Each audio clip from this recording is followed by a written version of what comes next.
Good morning, Chair. Yes. Good morning, all. I hope you're all well. I think this is our third day. Yes, and we have a witness to hear this morning. Well, welcome. Thank you, Chair. Yes.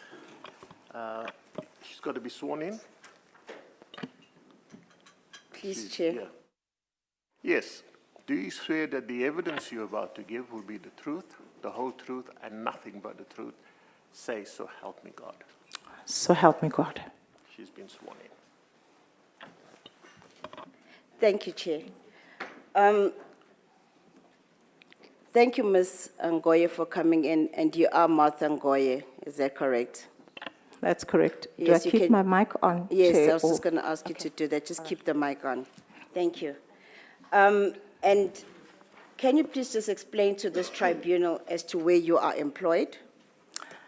I'm the Group Executive of Legal Risk and Compliance employed at the Passenger Rail Agency of South Africa, which is PRASA.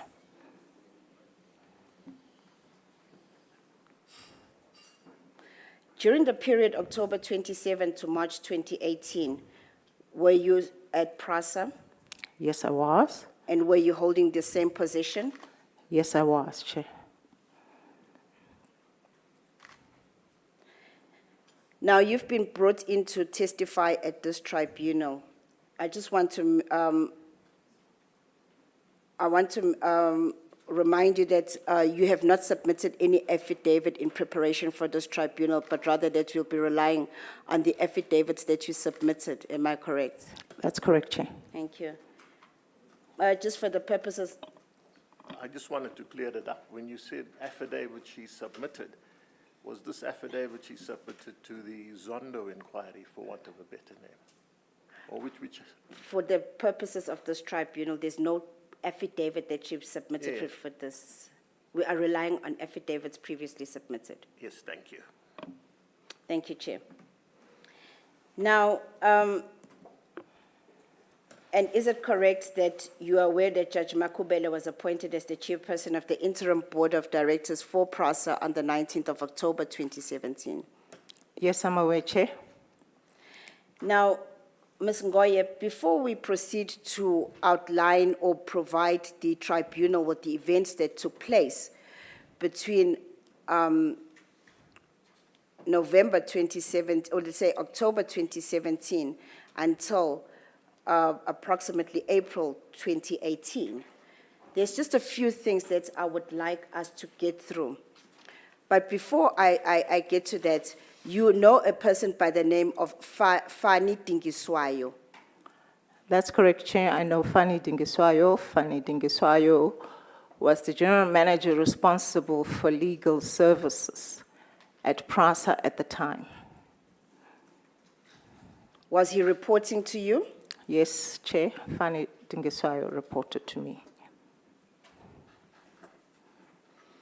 Now, before we proceed any further with regards to the events, there are just certain documentations that I would like to go through and for you to explain so that when we do go through the events, we've dealt with those issues.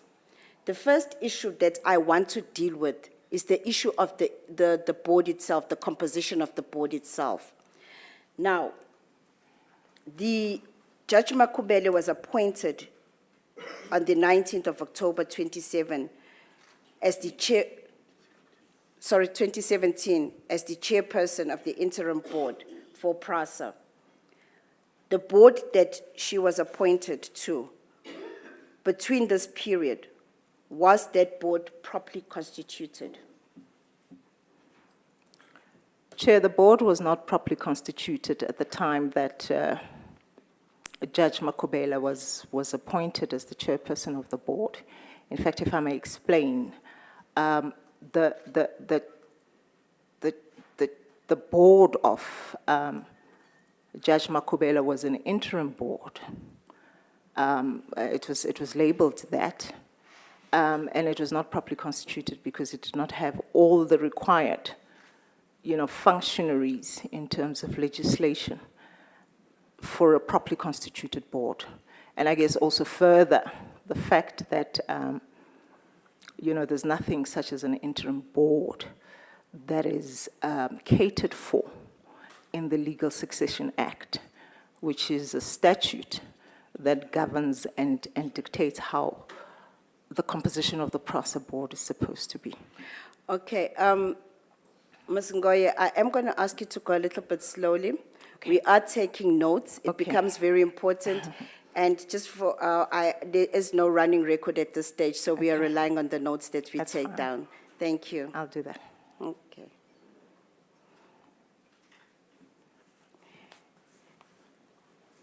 You've indicated that there is legislation that regulates the composition of a board.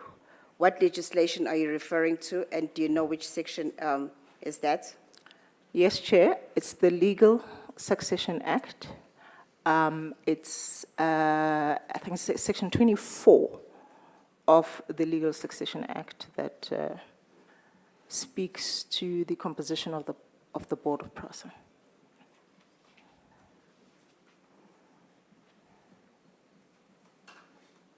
How many people are, which functionaries were supposed to form part of that board? Well, the Act provides that, obviously, the chairperson will be appointed by the minister. It provides that there has to be a representative from the Department of Transport. It has to be a representative from the Department of Finance. There has to be a representative from business, commercial. And it also, under finance, it gives a bullet point that talks to, somebody with a financial background as well. So, and then it talks to the number 11, that the board must be comprised of 11 members.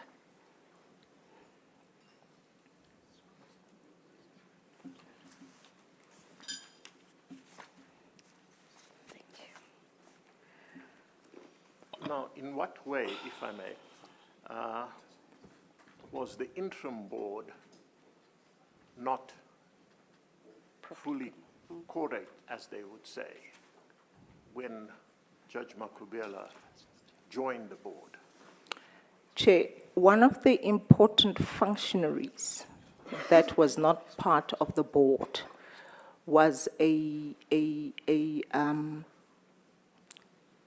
representative from the Department of Treasury, right?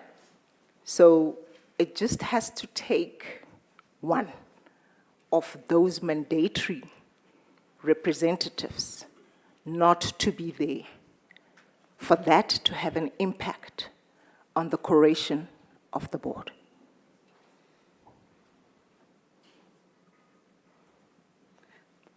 So the board wasn't curate, as they say, because there was no representative of the Treasury on the board As an at example, that time. yes. Anything else as far as you can? Well, I guess the number of the board, Chair, was less than the 11 that is stipulated in legislation. So, but I guess for me, the important representative, is what is mandatory in terms of legislation. Thank you. Thank you, Chair. Ms. Ngoye, if a board is not properly composed of, what becomes of the decisions that the board then makes? The decisions are not binding, Chair. It creates a problem. The decisions are not binding. They can be challenged, by anybody who's not happy with those decisions. But effectively, they're not binding.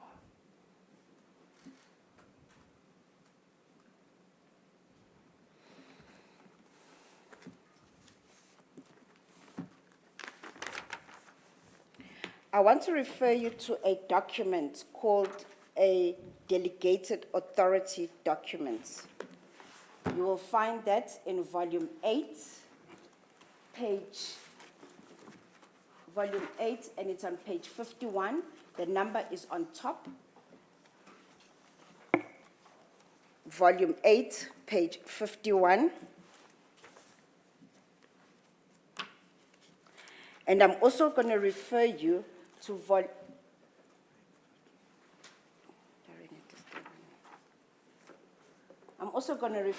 volume 6, starting on page 975.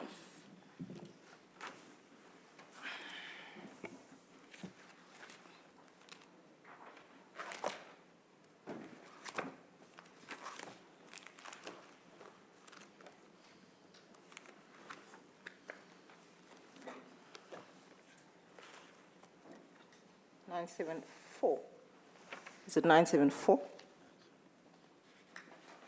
It will start at 974, that is the outside cover, but really I want you to go on to page 975. I've got the documents, Chair. Thank you, Ms. Ngoye. It's volume 8, page 51, and volume 6, page 975.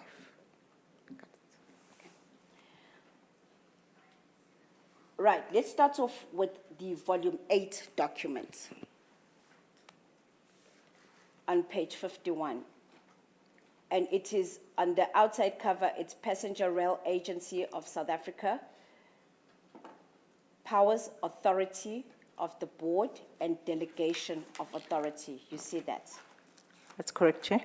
And you've mentioned even with regards to the volume 6 document, it is noted as on the outside cover on page 974, it's written section 3, Delegation of Authority. Yes, Chair. Okay. This document in volume 8, are you aware of it? I am aware of this document, Chair. And the document in volume 6, are you aware of it?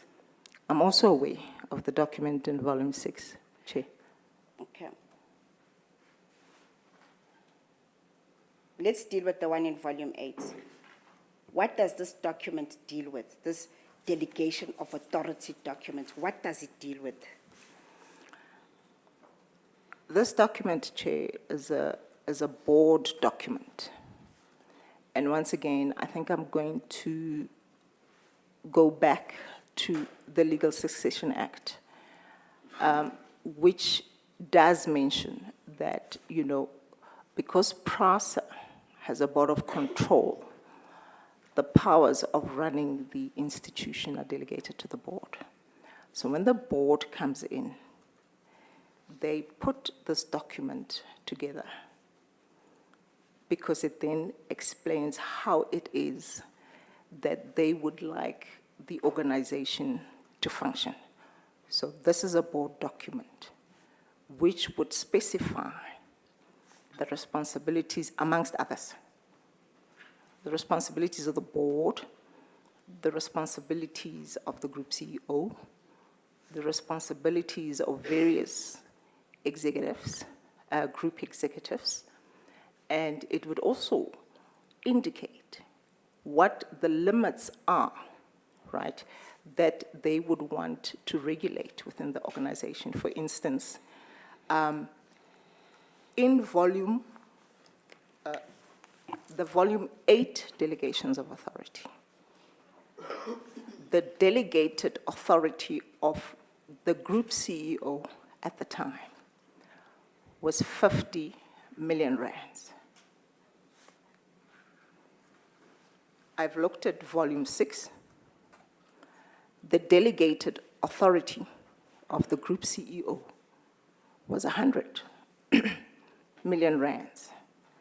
So the board comes in and obviously they look at this particular documentation and they would then decide what it is that they feel comfortable with.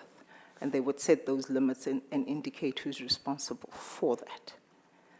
But I must also say, Chairperson, that the board, my experience, perhaps let me put it that way, is that the board does not necessarily do this when they look at the delegations of authority alone, they would involve the group executive team in so doing, and discussions would be held, with it. But ultimately, they have the final say of what it is that they want contained in this document. When you say they involved the group executive, who would that be? Who would that have been at this time?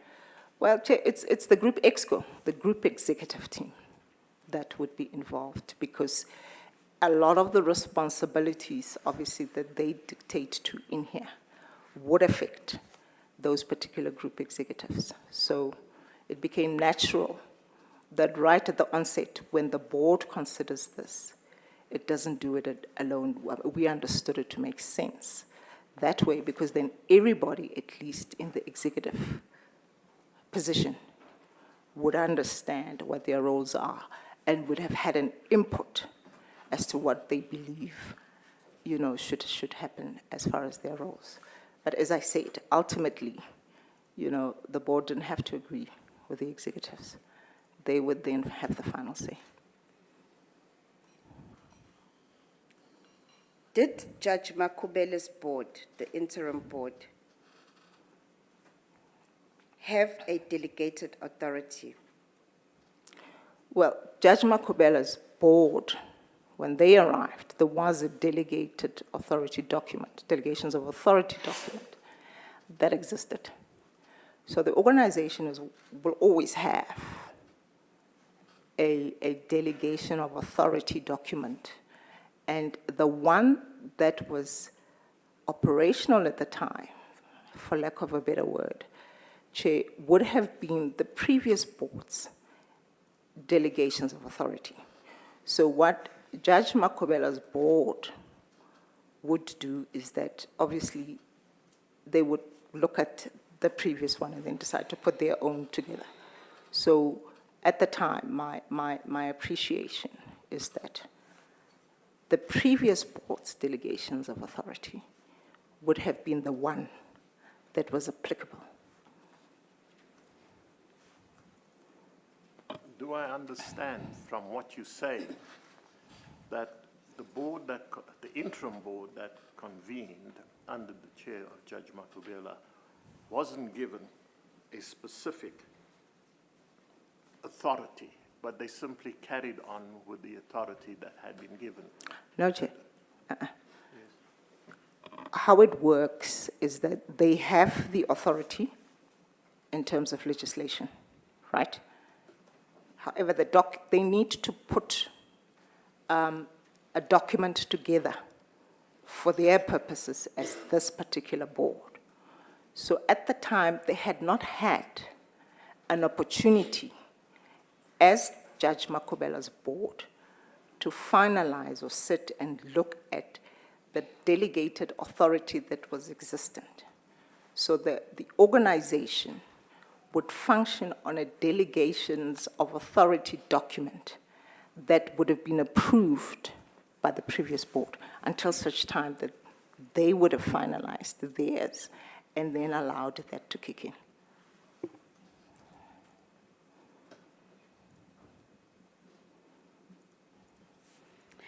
During the period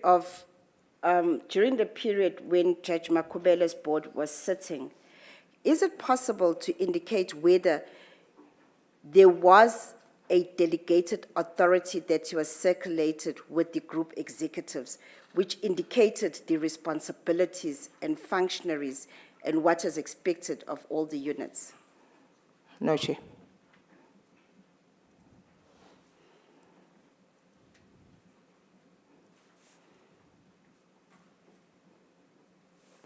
Sorry, if I may, Judge Moshidi here.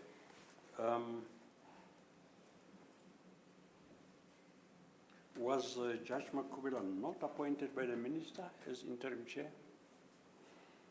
I guess he was. Sorry? Chair. He was Chair. My understanding is that he was. Because She was. I'm sorry, so sorry. Huh? She was, yes. in Did terms you of the have sight legislation. of the letter of appointment from the minister to her?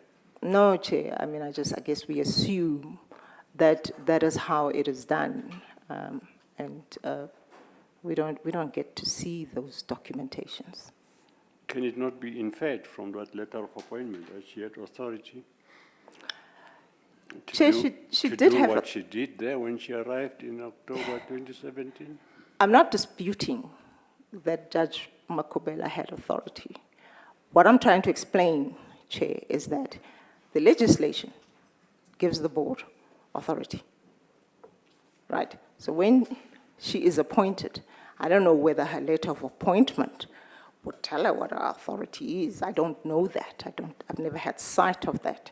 But the legislation would be at least a document that exists that the judge would have reference to in relation to her authority. So I'm not suggesting that she didn't have authority after her appointment. She may have had authority when she arrived there. She may have. She had authority. Yeah. Yes, I'm not disputing that. And whilst I'm there, I'm looking at paragraph 9 of that document before you. It deals with the chairperson of the board. It's on page 61.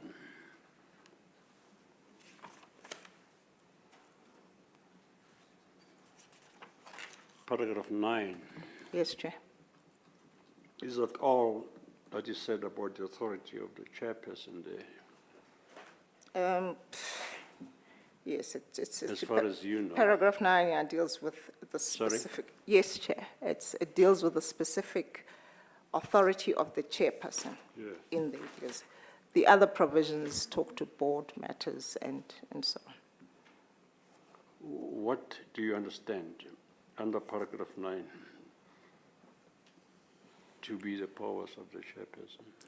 The chairperson could sign, is authorized, as it says, to sign the MOU. I mean, what's your interpretation? What is your understanding of the authority set out there in paragraph 9? Chair, it's very clear to me what the authority of the chairperson is. They can sign the memorandum of association, of memorandum of understanding.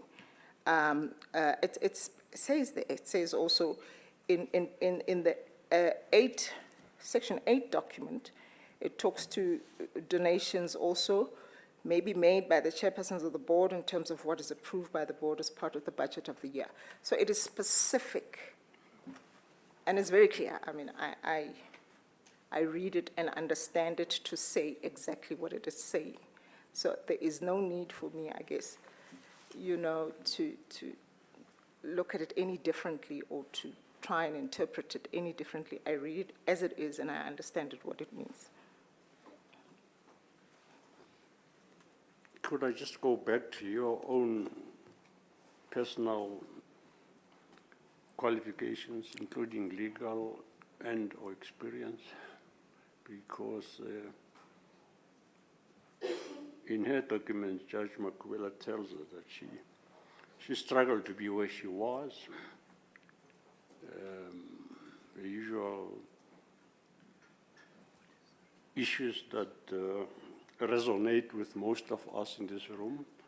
And she ended up first being a nursing sister before she went into the legal profession.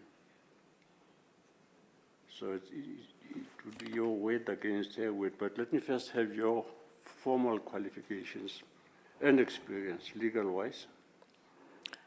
Chair, I matriculated in 1987. Yeah. After matriculation, I went to varsity. So my first year of varsity, because my parents did not have sufficient resources to take me to varsity on a permanent basis, I went to UNISA. So I took a couple of courses with UNISA, but in the legal stream, because I'd always wanted to become a lawyer. So at the end of 1988, I managed to secure a bursary with Siemens Limited. Now, Siemens Limited was a company that employed my father. In fact, what happened is that I basically picked up a leaflet at home that my father had brought back from work. My father was a driver at Siemens. I just picked up that leaflet and I realized that on that leaflet, it catered for employees' benefits. And one of them was, the ability to assist employees' children with bursaries. So I took that opportunity and I applied at Siemens without even telling my father that I did. And I went for an interview at Siemens and I was successful. In 1989, I was then able to go full-time to university. I went to the University of the Western Cape, where I studied a BProc degree. You studied what? A BProc, Oh, yes. I did 4 years of BProc at the University of the Western Cape. And then I applied to the University of the Witwatersrand for my LLB. Again, the bursary that I had only covered me for my undergrad degree. So when I got to WITS, I applied. At the time, it was called, I think it was TEFSA, the equivalent of the NEFSAS that is available now. I applied for that bursary. I had good marks, Chair. I was a diligent student. So I was quite confident that somehow I will get some form of funding. I did apply for TEFSA, and I managed to get, in fact, 100% funding from that perspective. in short, did you have further qualifications after BProc? I had an Legal. LB. I've got an LB, and I obviously did my articles, and and practiced with Edward Nathan and Friedland at the time, and then I left practice in '98, and I've been in corporate from '98. Various corporates. I've worked in the banking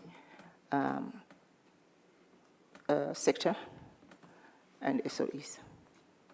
Thank you, but do you know what? I want to get straight into the contentious issues in this matter.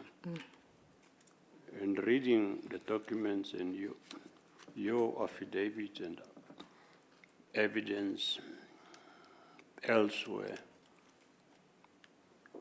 do you agree with me that the allegations that you make against Judge Makhubele are serious in nature? Yes, they are, Chair. Very serious. Eh? Very serious, yes. Do I also observe correctly that you and Fanny and the other gentlemen at Prasa appear to be angry with her? I'm not sure Am why. I wrong? No. You seem to be very angry with her. No, Chair. I want to disagree with that. We're not angry with Judge Makhubele. No, I'm asking this because I want to see if your evidence is not biased. I'm not biased. That's what I want to clear up in my mind. Your word against that of a judge. Chair, I'm a professional in my own right. And in fact, can I say this, Chairperson? You know, when Judge Makhubele was appointed to PRASA, we were very happy as the legal department, extremely happy, because we believed, thank goodness, we've got somebody who's going to lead the organization, who's got legal knowledge. So sometimes we found it difficult when we had to engage with some members of the board who did not have an appreciation of, legal issues.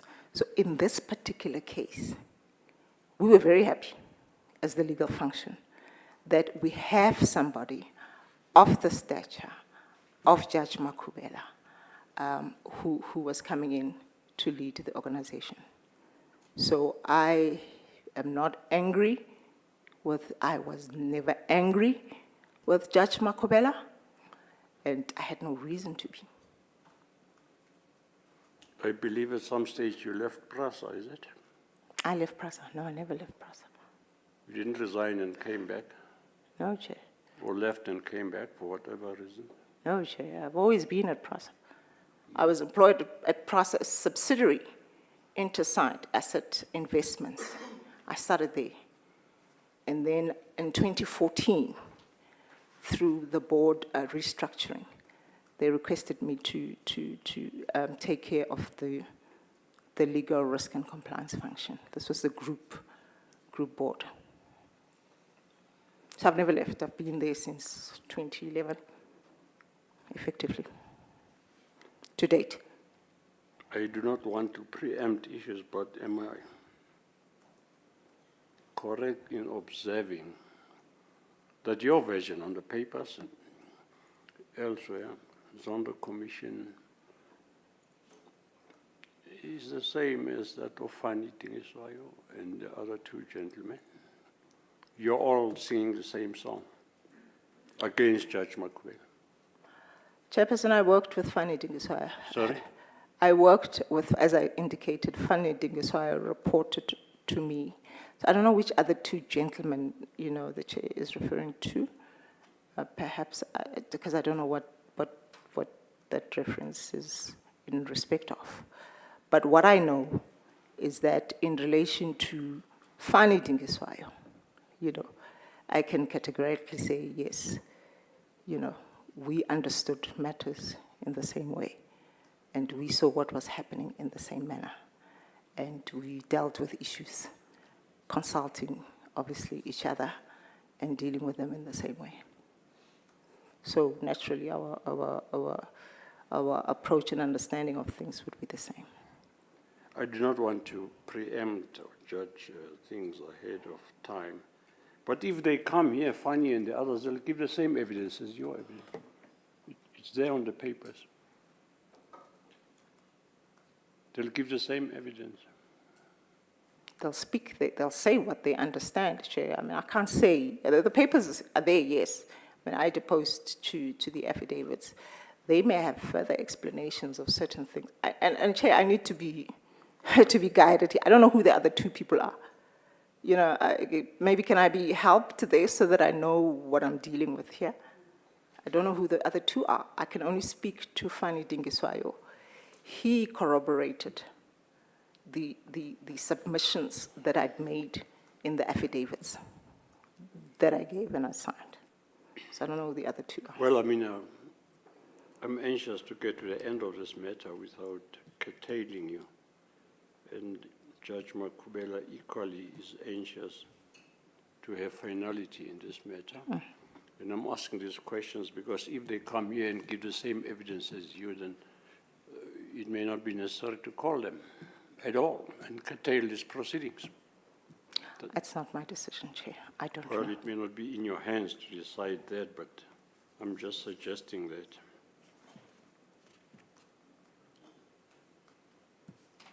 Thank you, Chair, for now. Yes, Mzungu? Sorry.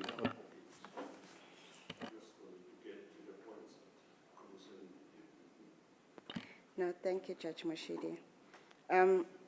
The delegation of authority is an important document because it relies, there's a lot that flows from this. Ms. Ngoye,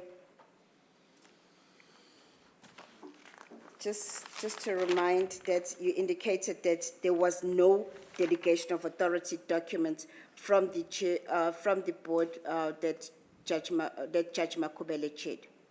Yes, that board had not finalized their own delegations of authority document that would have been signed by Judge Makhubele as the chairperson of the board at the time.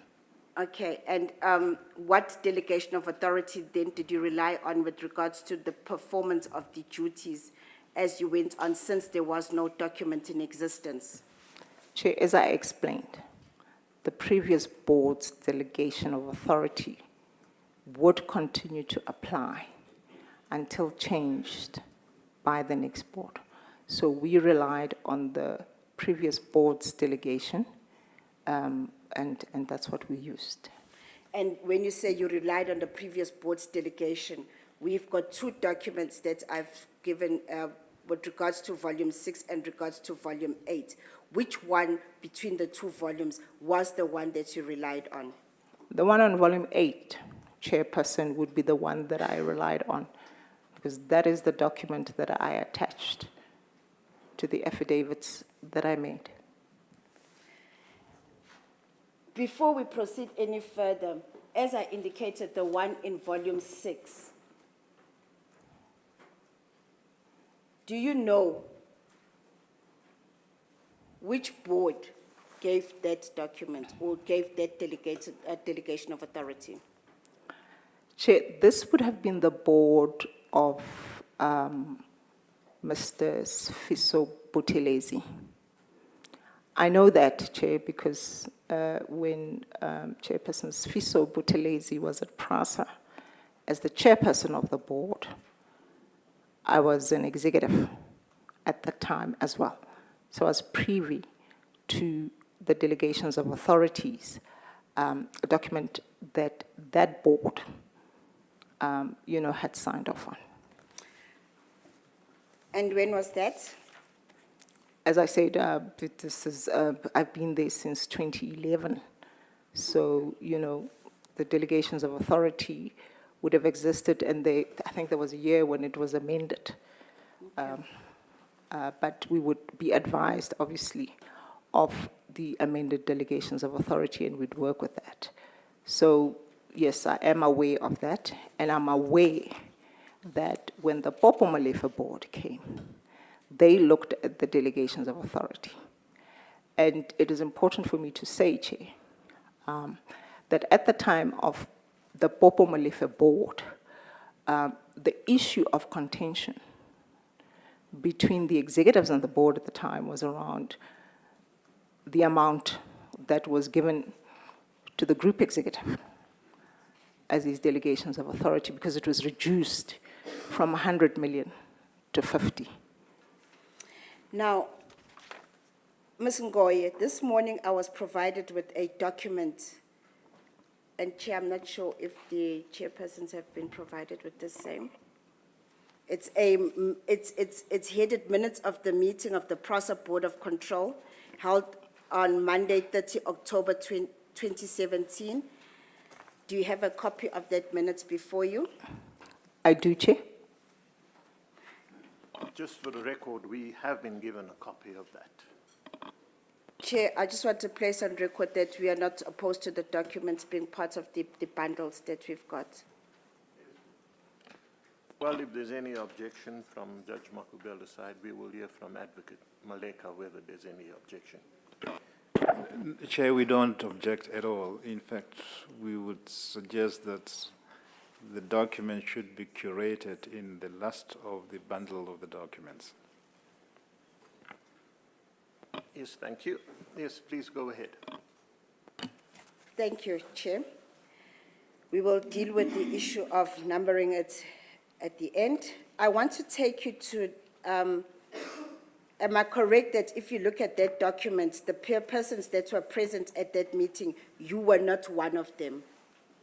That's correct, Chair. I'm not in that meeting. I want to take you to page, excuse me, page 6 of the document.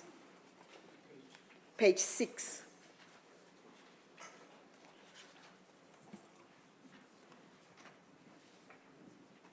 And I'm going to take you to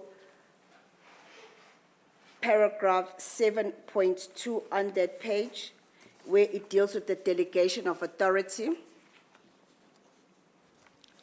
I'm there, Chairperson. Thank you. It reads as follows. The board noted that the current delegation of authority has not been reviewed, and the board was advised that a process was underway to appoint a consultant to review the PRASA group delegation of authority and the governance framework. I know that, Chair. Were you aware of that? No, Chair, this is a board minute. I'm seeing it for the first time this morning. Is it therefore indicative that the board at that time, being the 30th of October, was busy with this issue? Yes, well, it clearly appears that way, Chair, that they realized that it's a document of importance that needed to be considered by them. And do you know whether a consultant was ever appointed to review the delegation of authority that was existent from the Popo Molefe board? No, Chair. And then if you go to 7.3.1, on the same page, it reads, the board resolved that the current delegation of authority to be circulated to the directorate. Was it circulated? The board resolved that the current delegation of authority be circulated. I don't know, Chair. I mean, I wasn't there. It's a minute of the board. That is okay, Ms. Ngoye. Now I want to also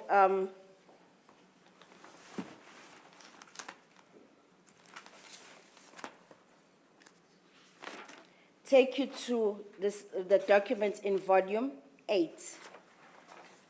Same document, the delegated of authority document that you relied on. And I want you to take it to page 74 of the document, well, page 74 of that volume, which has got a table on it. Sorry, I've lost my place. I closed the bundle. Sorry, I'm looking at the wrong one. What's the page number again? Page 74 of the record, it's volume 8.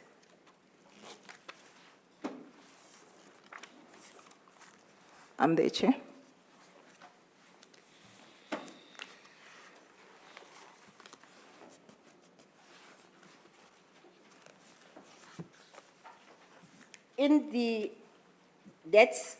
That document is reflecting certain, it is a table, and it's got certain headings to it. Chairperson, one of the things that was brought to our knowledge that because of the photocopying that has been the copying of this document, the headings of the table are no longer visible to everyone. And at the time when I did speak to one of the members from the respondents team, I indicated that in my bundle, the part A and the part B that had been given at the time when the bundle was given to me, the headings were still visible. So I was wondering if I could read them out so that everyone knows I'm not sure if it's visible there on the record. No, it's not on mine, Chair. May I read them out then? Yes, please. Was also printed for us later. I mean, the headings on top there. Is it possible? I will try, Judge Moshidi. The problem is that the more you print, the more it becomes blur. That is why on the record, it is blur. But can I then read them out so that the notes can be made, and I've got a copy with me. Thank you. The first column where the numbering is, that is just number. The next column is a description of powers, activities, and duties that are delegated. So it is description of powers, activities, and duties that are delegated. The next column, it's accountable. Let's first start on top where it's the responsibility delegated to. On top, responsibility delegated to. Then under that, it's 4 columns. 1, 2, 3, 4.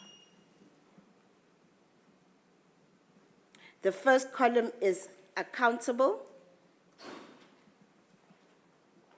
The next column is responsible. The next column is consult. The next column is inform.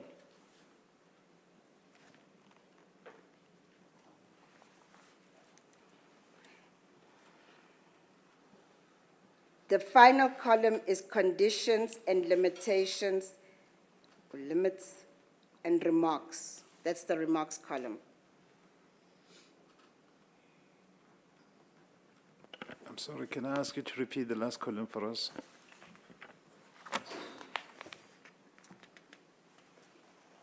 conditions, limitations, and remarks. Conditions, limitations, and remarks.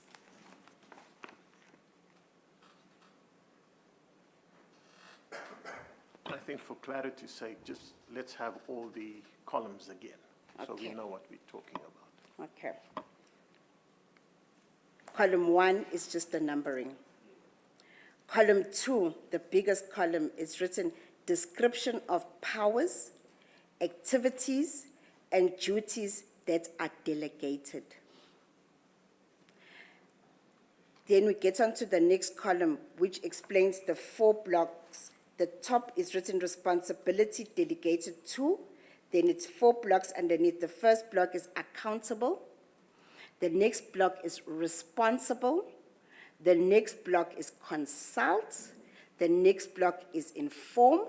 Then the final block is conditions, limitations, and remarks. Okay. May I proceed, Chair? Yes, please. Thank you. Ms. Ngoye, if you can explain to us, what was the purpose of this table? Chairperson, the purpose of the table was to be explicit as to what responsibilities or, powers, for lack of a better word, were, delegated to which functionary. And the document right at the onset would have given a descriptor of the various acronyms that are there. And am I correct that the descriptives as contained in that document can be found on few pages before, which will then be page 62 of this document of volume 8. The functionaries are described on page 62 on the table marked as 12 key to levels. That's correct, Chair. Thank you. Can we go back to to page 74? Now, I want to concentrate on the functionary legal claims. Do you see that? I see it, Chair. Thank you. 38A says to institute or defend legal arbitration, quasi-judicial or administrative proceedings, or to oppose any appeal against any judgment, sentence, or order of any court or other authority subject to one below. When it says accountable, under the column accountable, it says GCEO. Can you see that? I do see it, Chair. When we say accountable, what did that mean? When we use the word accountable, what did that mean? Chairperson, in this particular respect, the group executive would have been accountable because he is the person that reports directly to the board. So accountable, the understanding that one has is that he would be ultimately the person that would have to account for, issues pertaining to this particular responsibility ultimately. So that's what it means in the simplest of terms. And who was this GCEO at the time? This was in 2017. We were now we're talking. we're talking about between October 2017 and 2018. We had an acting group CEO, Chair. His name was Lindikaya Zide.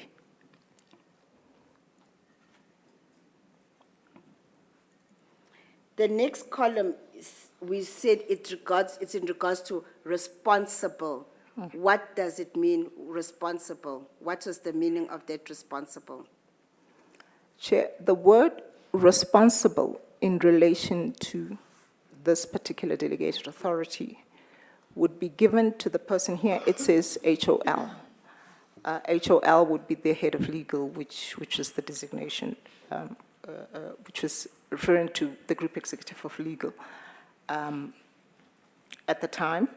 And it would be the person who basically runs with the matters as described there, institute and defend. So that responsibility would sit with the head of legal. And who was the head of legal at this time? I was a group executive responsible for legal, risk and compliance, Chair, as I said. The next column speaks to consult. What did it mean for this document? Chairperson, consult, I guess it says that and it talks to EXCO there. As the group executive, I was a member of EXCO, so effectively, the issues that would arise in relation to litigation would be reported to EXCO by myself in relation to whatever it is that we were dealing with.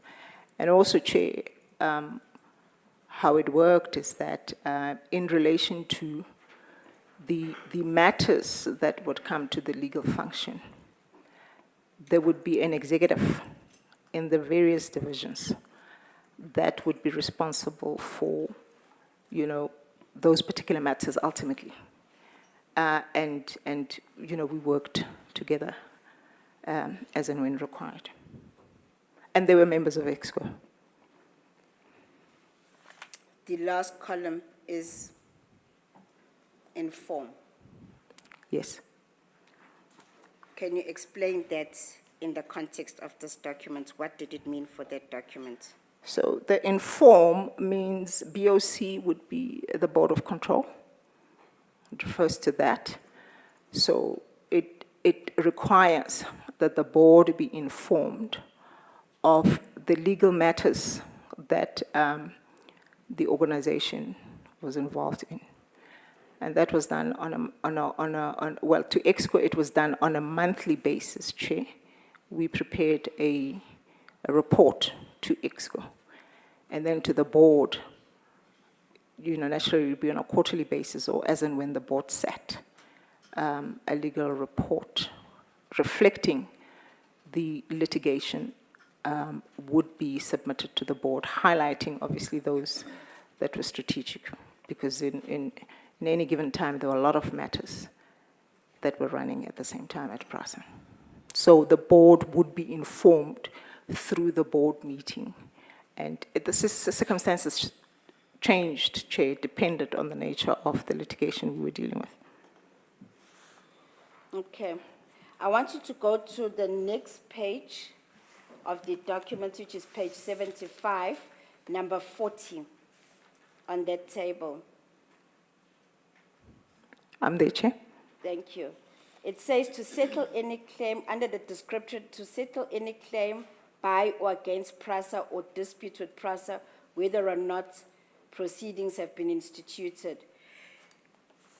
And it says the person who was accountable for this was the GCEO, which you've explained was Lindikaya Zide. Am I correct? That's correct, Chair. And then the person who was responsible was the HOL, which is yourself, if I understood it correctly. That's correct, Chair. And then it goes to EXCO under the column consult. And then the last column is BOC, which is to inform. You then inform them if there was any settlements. We'd inform the board, yes, through the reporting. Yes, Chair.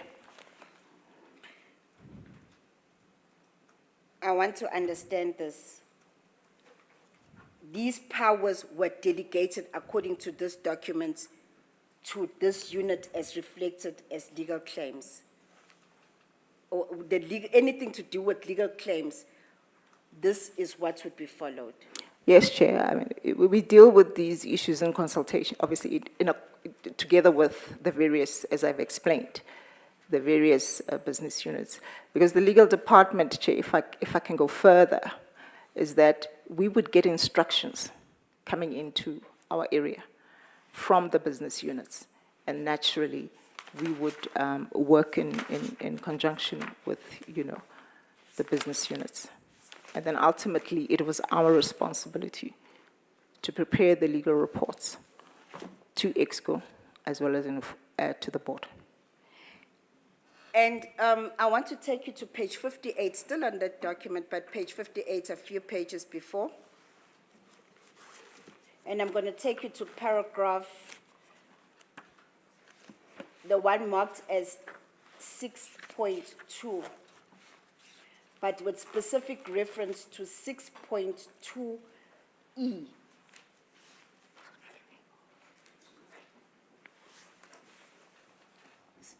I'm there, Chair. Page 58 of the document, page 58 of the document, or of the volume, page 58 of the volume.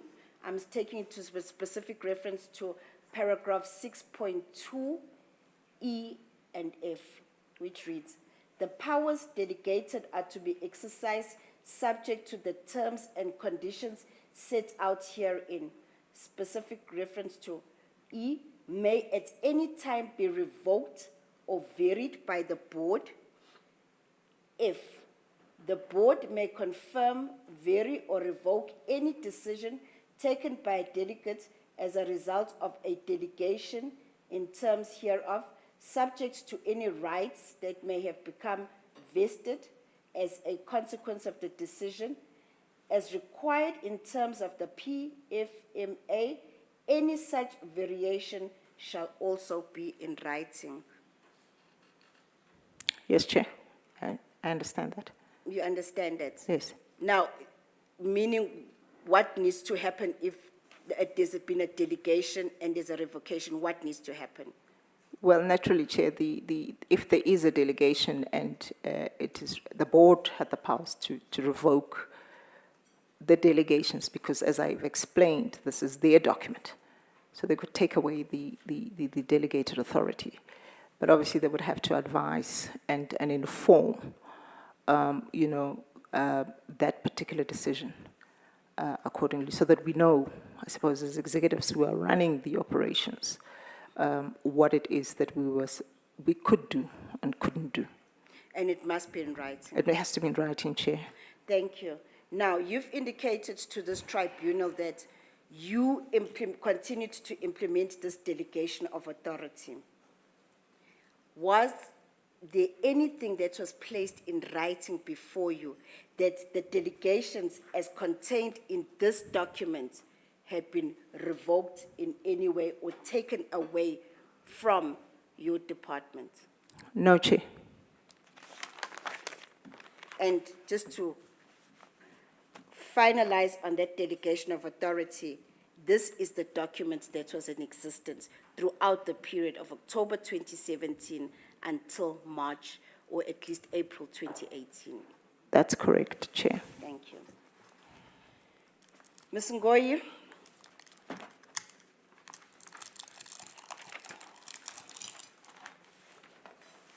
Now, I'm sure it is common cause that we are all aware that PRASA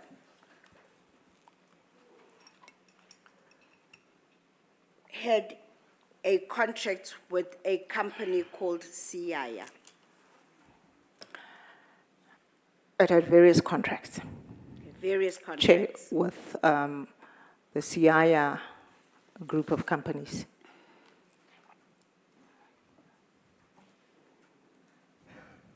And at some stage, there were legal disputes that arose between Siaya and PRASA, am I correct? Yes, Chair. Are you able to give us, it's just a background when these legal disputes started?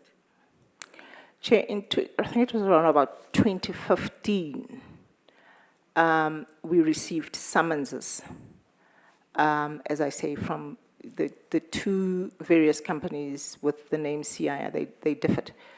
We had a summons from CIA Rail, and summonses from CIR, DB Consulting. I think it was referred to as that. And all in all, I think there was about 5 summonses that we received at the same time. And when those summonses were received, they were brought to the legal department by the respective business units that were dealing with the projects that those summonses related to.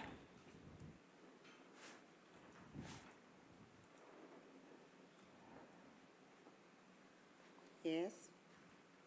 Yes, Chair, and perhaps if I may explain, Chair, how the legal function operated. Can I do that? Okay, thank you, Chair. Thank you. We will stand down and adjourn for about 15 minutes.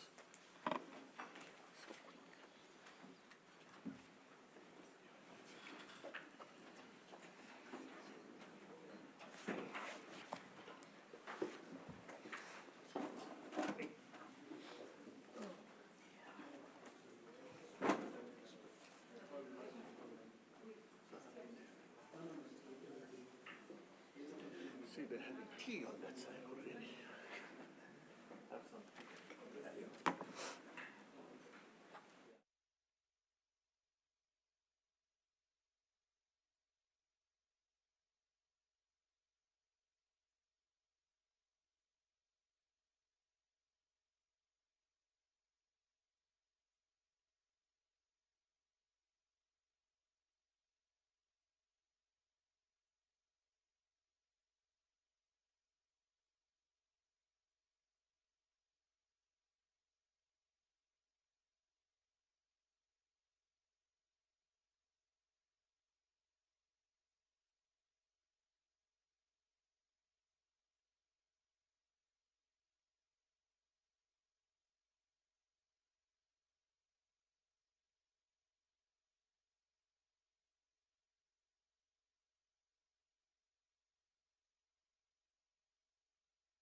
Yes, we will continue. There. If I may remind you, you're still under oath. Thank you, Chair. Yes, I am. Thank you, Chair. Ms. Ngoye, just before we went off for the short adjournment, you had indicated to the tribunal that you wanted to indicate how the legal function operated. Yes. Can If you I may, take it from please, there? Chair. Chair, as the group executive of legal risk and, compliance, obviously I had other responsibilities I needed to take care of. My direct report, as I've indicated, was Fani Dingiswayo. He was solely responsible for the legal functions. And under him, he had about 6 lawyers, all admitted lawyers, reporting to him. So naturally, what would happen is that from an operational perspective in relation to the matters and the summonses that would come through, I would not necessarily get a summons and then decide, I'm going to brief lawyers here. And so it would come from the bottom up. And I got involved on a monthly basis with my team, where I got to understand, obviously, the workings within the department and what matters were involved. And we're litigating with it because at the end of the day, when I go to EXCO, I go alone. When I go to the board, I go alone. So it was important for me to have an appreciation of the matters. But the nitty-gritties and the details would obviously be handled, at a particular level. And if I needed to know more information, I could always ask for it.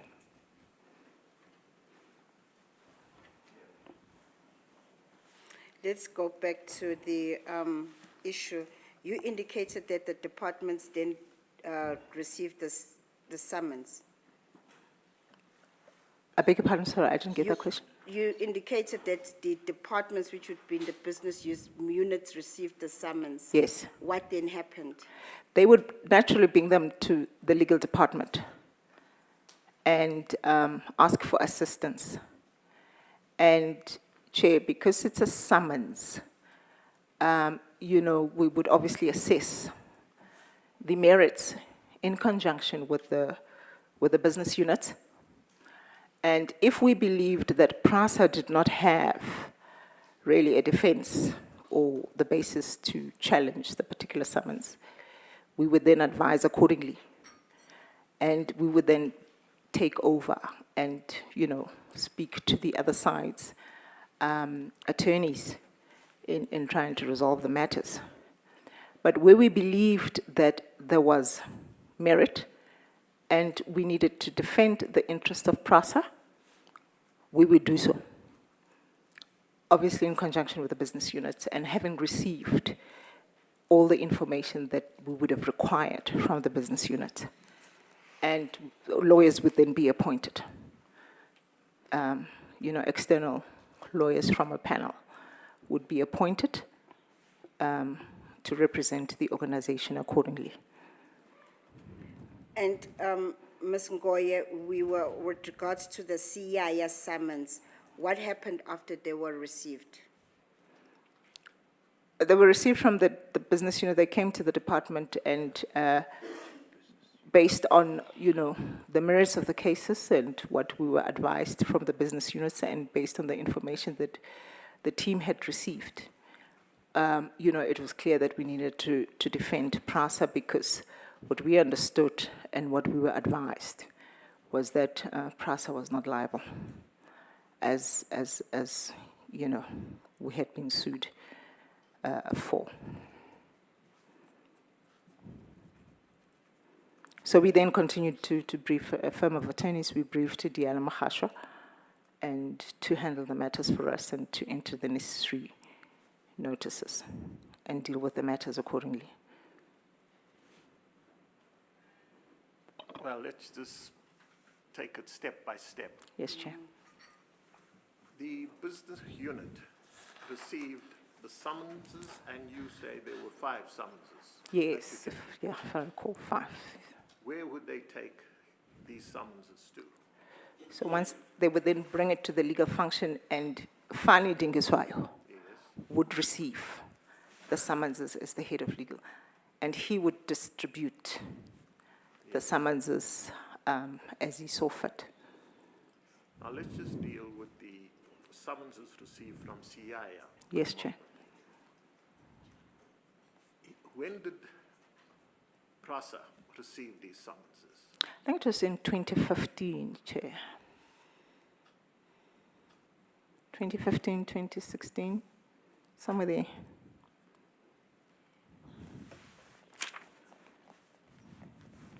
What happened with these particular summonses?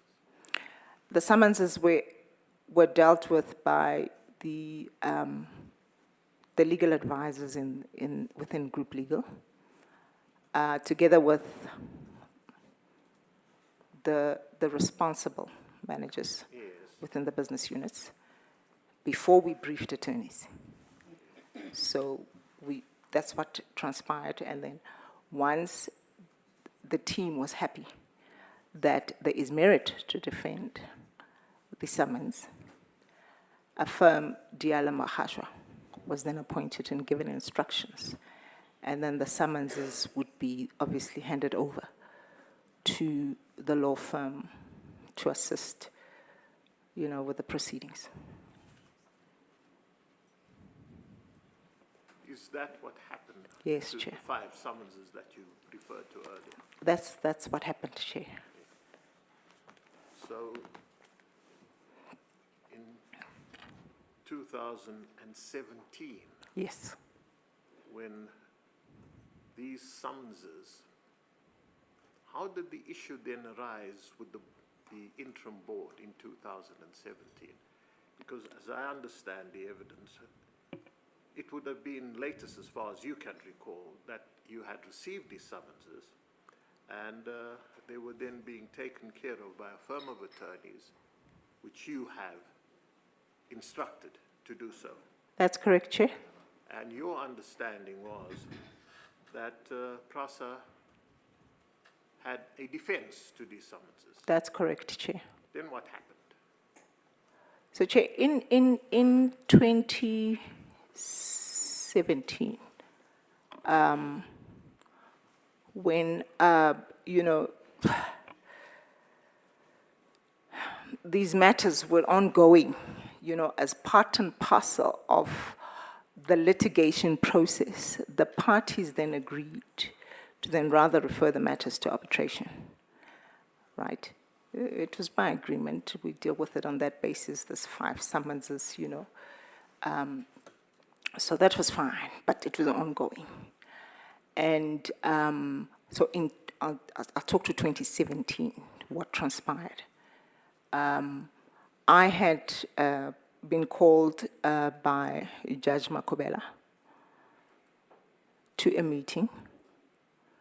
It was my second time that I'd met with the judge in her office at PRASA. And on the second occasion, I think it was the 14th of November, she raised the issue of CIA with me, the summonses pertaining to CIA. At the time, Chairperson, one of the group of CIA entities, CIDB, had, put itself into liquidation. So we had a liquidation process that was undergoing. And there was a section 417 that was underway. And naturally, as PRASA, what we did, we requested the attorneys that were representing the organization at the time to have a watching brief in relation to those particular proceedings.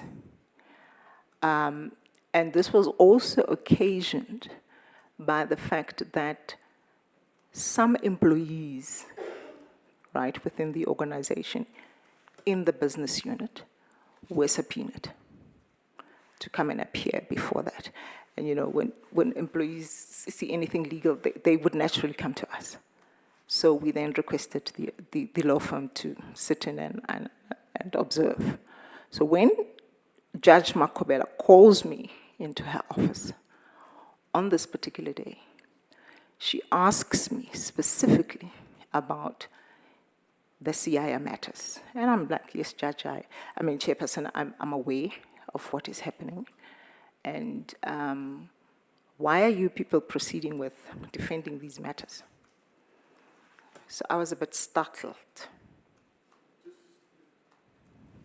Let's just get clarity on that. You were called into the office by Judge Makhubele on Yes. the 14th of November, Yes, 2007. yes, And Chair. you recall this was the second meeting that you... Yes, because the first meeting that the chairperson had called me for, it was just before they were going to the portfolio committee of transport, and she had asked me about the worksman's investigations, for instance, because that was a hot potato, I suppose, at the time. So I explained to her what was happening and, you know, where we were roughly with those, and nothing further, effectively. And then the second time, which is the following week, when she called me to speak to the CIR matters. And as I say, Chair, I'm aware of, you know, what is happening in light of the reports that, you know, get distributed within the team and what I understand from the team. So I knew very well that we were defending these matters, and also the fact that we had a good defense as far as these matters are concerned. So when the judge asked why it is that we are defending these matters, and these matters are not being settled, you know, I was taken aback because I know we've got a good defense as far as the organization is concerned, and we're proceeding with that. There's nothing wrong with settling matters, Chair. You know, you cut costs and so on. But at that time, I knew we had a good defense. So then the chairperson, Judge Makhubele at the time then says to me, "You are aware of the Section 417? I said, "Yes, I am aware." And she says to me, "Are you aware that concessions were made by employees of PRASA at the 417? So I was, once again, I didn't know what the chairperson was talking about. I said, "No, I'm not aware that concessions were made by the employees." You know, and I think if they were, this would be the type of information that one would have expected to know, because we had our external lawyers who were representing us at that time from a watching brief perspective. So nothing had been said to us in relation to the concessions. So it was the first time I'm hearing of that from the chairperson. She continues to say, out of collegiality, this is the word that she used with me, collegiality, I have received a report that pertains to the Section 417. So I had not seen the report. And she said, look, she obviously has got relationships with the person that she's received this report from, because they've worked together in Pretoria. I said, "Chair, can you share the report with me?" And she said, yes. Sorry, just before you moved on, who raised the issue of CIR? Did you raise it, or did Judge Makhubele raise it? She raised it with me, Chair. And it was raised with her, on your understanding, by a friend of hers, or... Well, what she said to me is that in relation to the 417, out of collegiality, Out of collegiality, somebody raised gave, it. and gave her the report of what had transpired at 417 at the hearing. Now, I was not privy, obviously, and I didn't know that a report had come out. So I requested Judge Makhubele to share a copy of the report with me so that I can understand what she was talking to.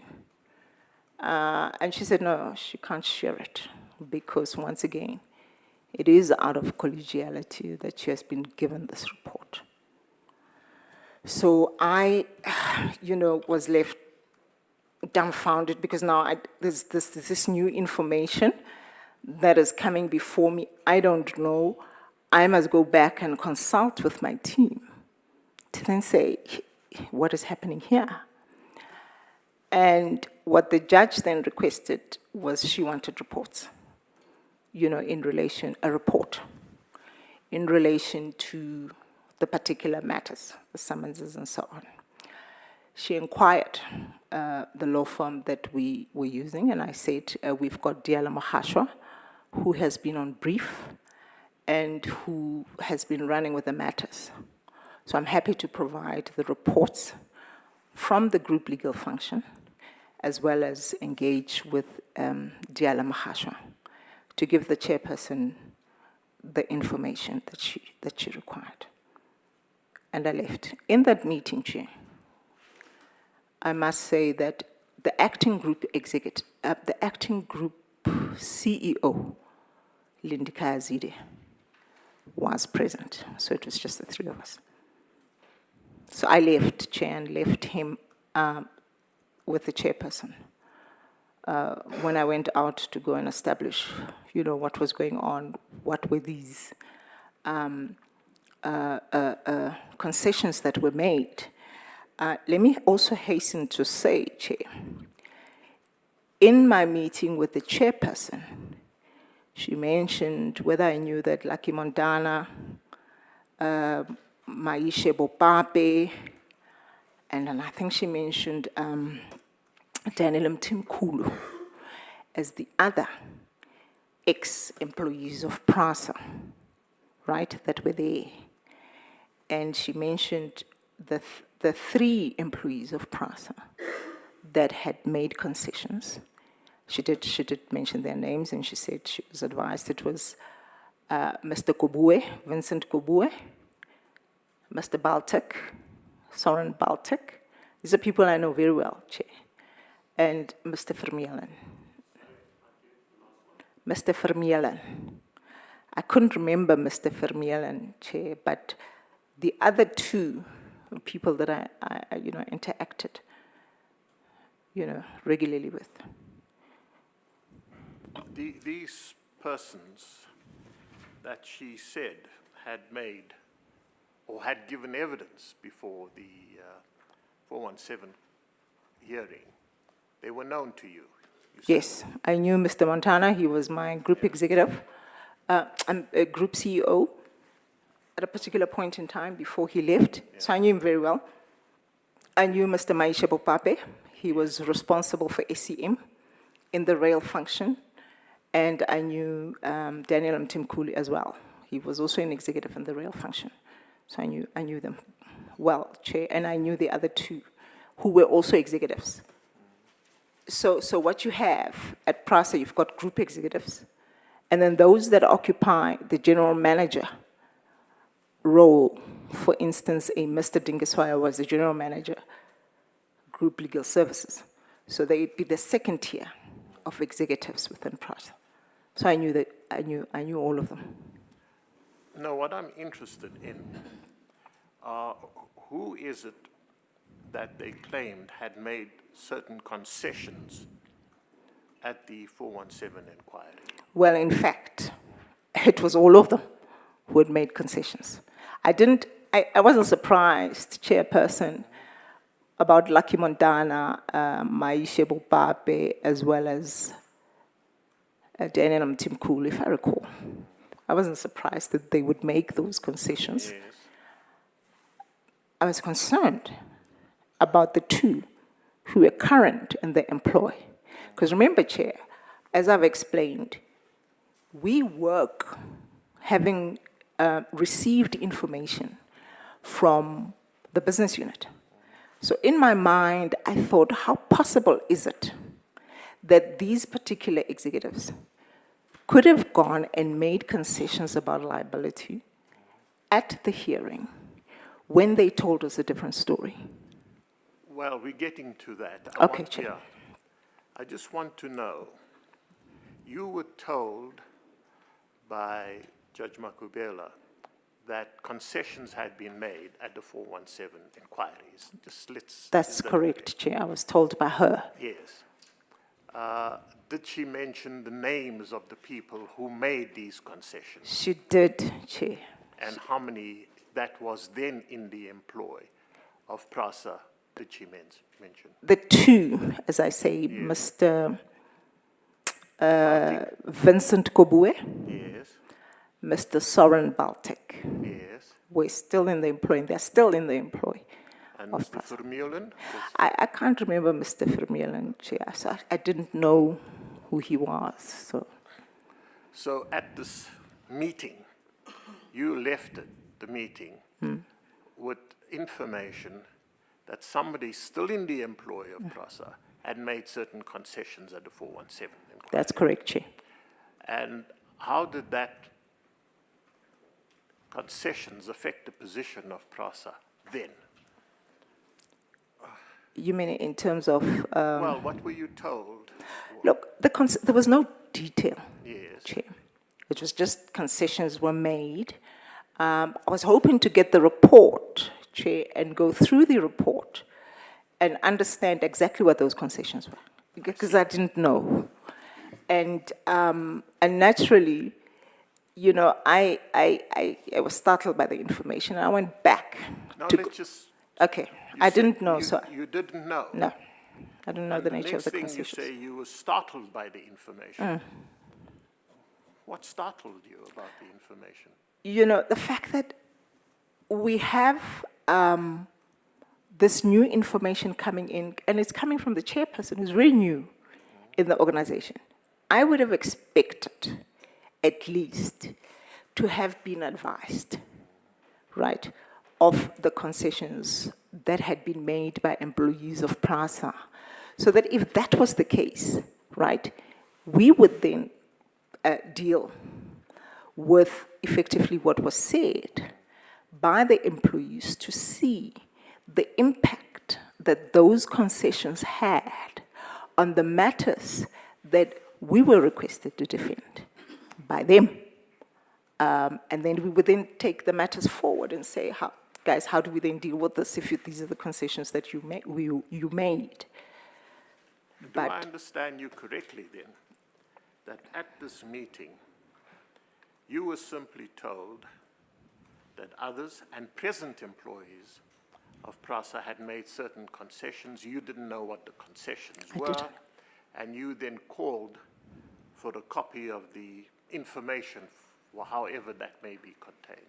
That's correct, Chair. Yes. Now, what was Judge Makhubele's response to your request for the information as to how these concessions were made? Did she know? And could she give you the information? She said she could not give me the report because of the collegiality, right, basis on which she had received the report. So I thought, okay, if this report exists, I mean, we can get it from our attorneys. It's okay.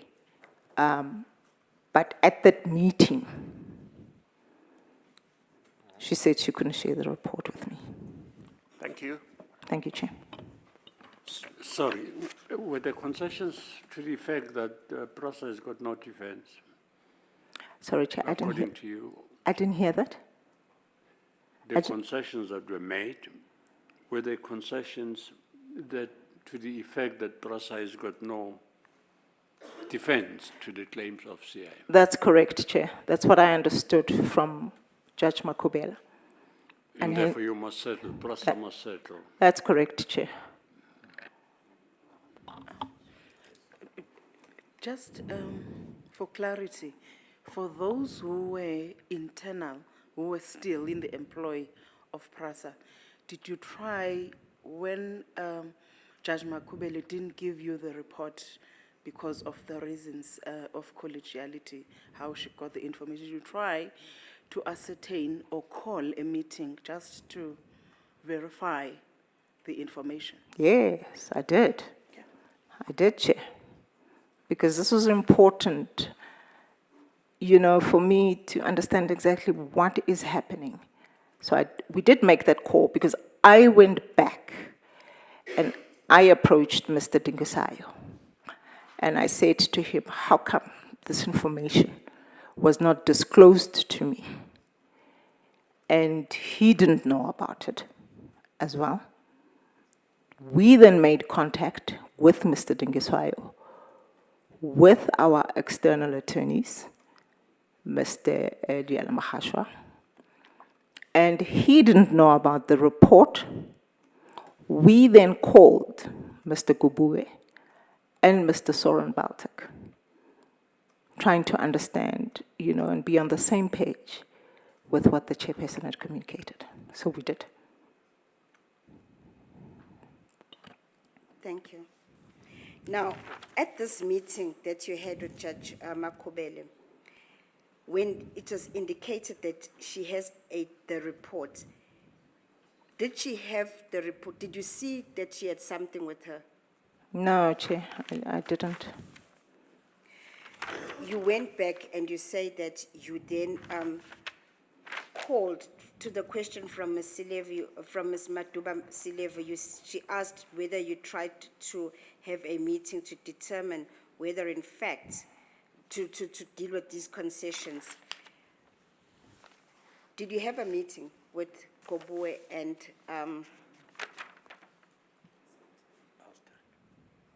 Baltic? It was a call, Chairperson, because Mr. Baltic at least sits at head office, sat at head office. Mr. Gubue was in the division, but we called them both. We didn't, and it was an open speakerphone, telephone call.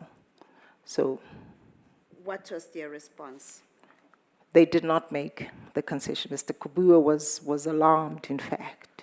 He denied it categorically and said he did not make any concessions. He doesn't know what is being spoken of. And Mr. Baltic, the same.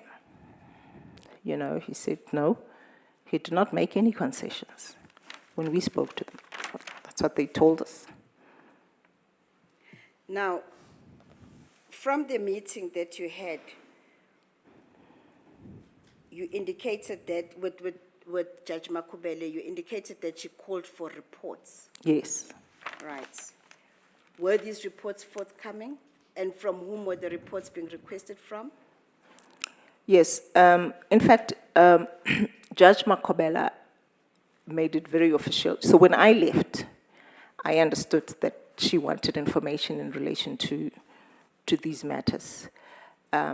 She also made it formal, in a form of a memo that she drafted, requesting certain information. And then we then responded to that information from Judge Makhubele.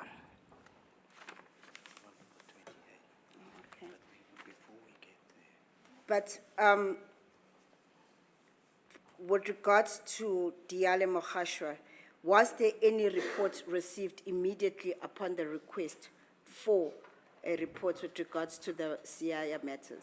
Yes, Chair. If I recall, immediately after the meeting that I had with Judge Makhubele, it was specific that she wanted this report from our attorneys, and I requested for one, and one was provided by Diala Mohashwa attorneys, and then there was subsequent the memo or email. I think it was a memo that Judge Makhubele wrote, penned, and raised a couple of questions with Lindikaya Zide, who was the acting group CEO at the time. Just before you go on them, before you go any further, Ms. Ngoye, I want to take you back to the reports that you say that Mr. Mohashwa submitted. I wanted to go to page 233 of volume 8. Page 233 of volume 8.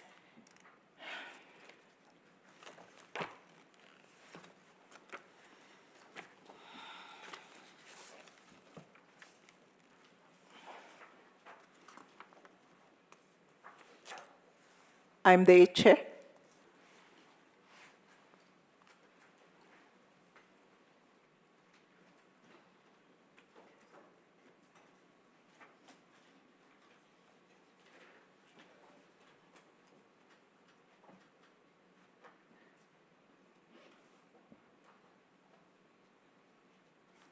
You can proceed. Thank you, Chair. This document has got a letterhead for Diale Mohashwa, and the document is addressed to Mr. Fani Dingiswayo and Ms. Shumi Mokotedi. Have you had sight, and it is dated 21 November 2017. Did you have sight of that document? Yes, Chair. The document, after Mr. Dingiswayo received it, he shared it with me. So I remember reading it. And who is this Mrs. Shumi Mokotedi? Mrs. Shumi Mokotedi, Chair, is a senior manager in the legal function who was primarily responsible for these particular summonses and working with Diale Mohashwa. As I've explained, we've got lawyers that would deal with various matters, and she was the contact person within the legal department dealing with these matters. And, excuse me, and Ms. Ngoye, you've indicated that this report, you've had sight of it. Yes. Maybe because it is a long report, if you can just indicate to the chair, what did this report deal with? Chair, there's a summary of the various summonses that we had received from,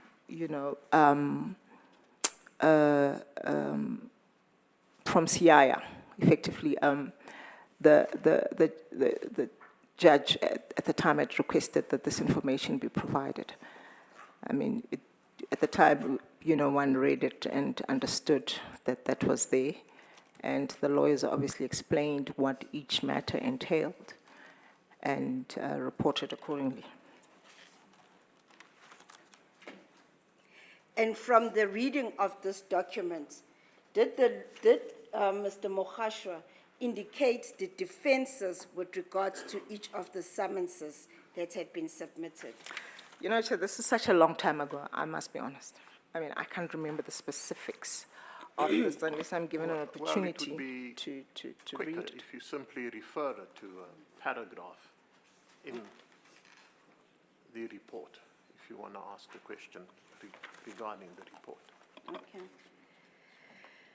I'm going to refer you to page 235.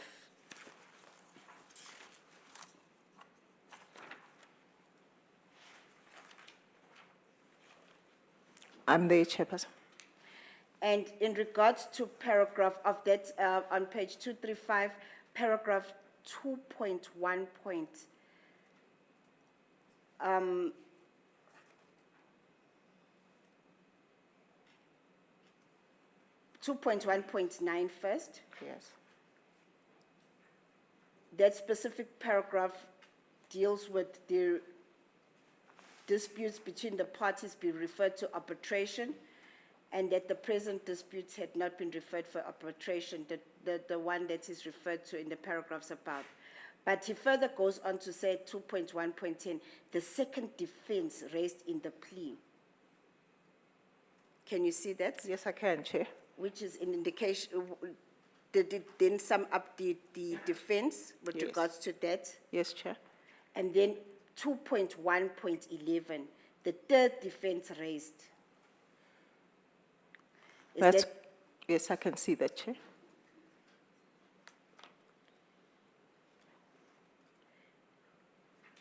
and then in paragraph 2.1.12, it notes the defenses also relied on clause 11.1 of the consultancy agreement to allege that. Do you see that? I do, Chair. And if you continue to go through this document, it outlines the defenses for each and every summons. Yes, it follows, Chair. And now, I just want to ask, at this stage, remember you've indicated that there was arbitration, that you were busy with the legal proceedings. Where were we with regards to those matters at that stage? Well, as I indicated, Chair, as part and parcel of, the litigation, the parties agreed to take the matters to arbitration.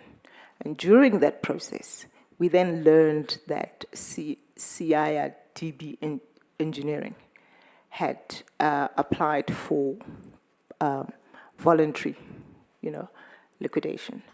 And Then what became of the arbitration proceedings? the arbitration proceedings were, obviously suspended. And because there was no response, my understanding, it's as if the arbitration proceedings were effectively abandoned by the CIR, team because of this liquidation. The team was challenged, with getting information and responses from the CIR team in relation to, the information that they would have to provide next. And obviously, this is the report that I had received. After this report, which is dated the 21st of November, that came from Diale Mohashwa, you then, just before I stopped you, interjected you, you indicated that there was a memo that came from the chairperson. Is that correct? That's correct, Chair. Now, I want to refer you to 248, page 248, same volume, page 248. I've got it, Chair. That memorandum, it's written as urgent memo,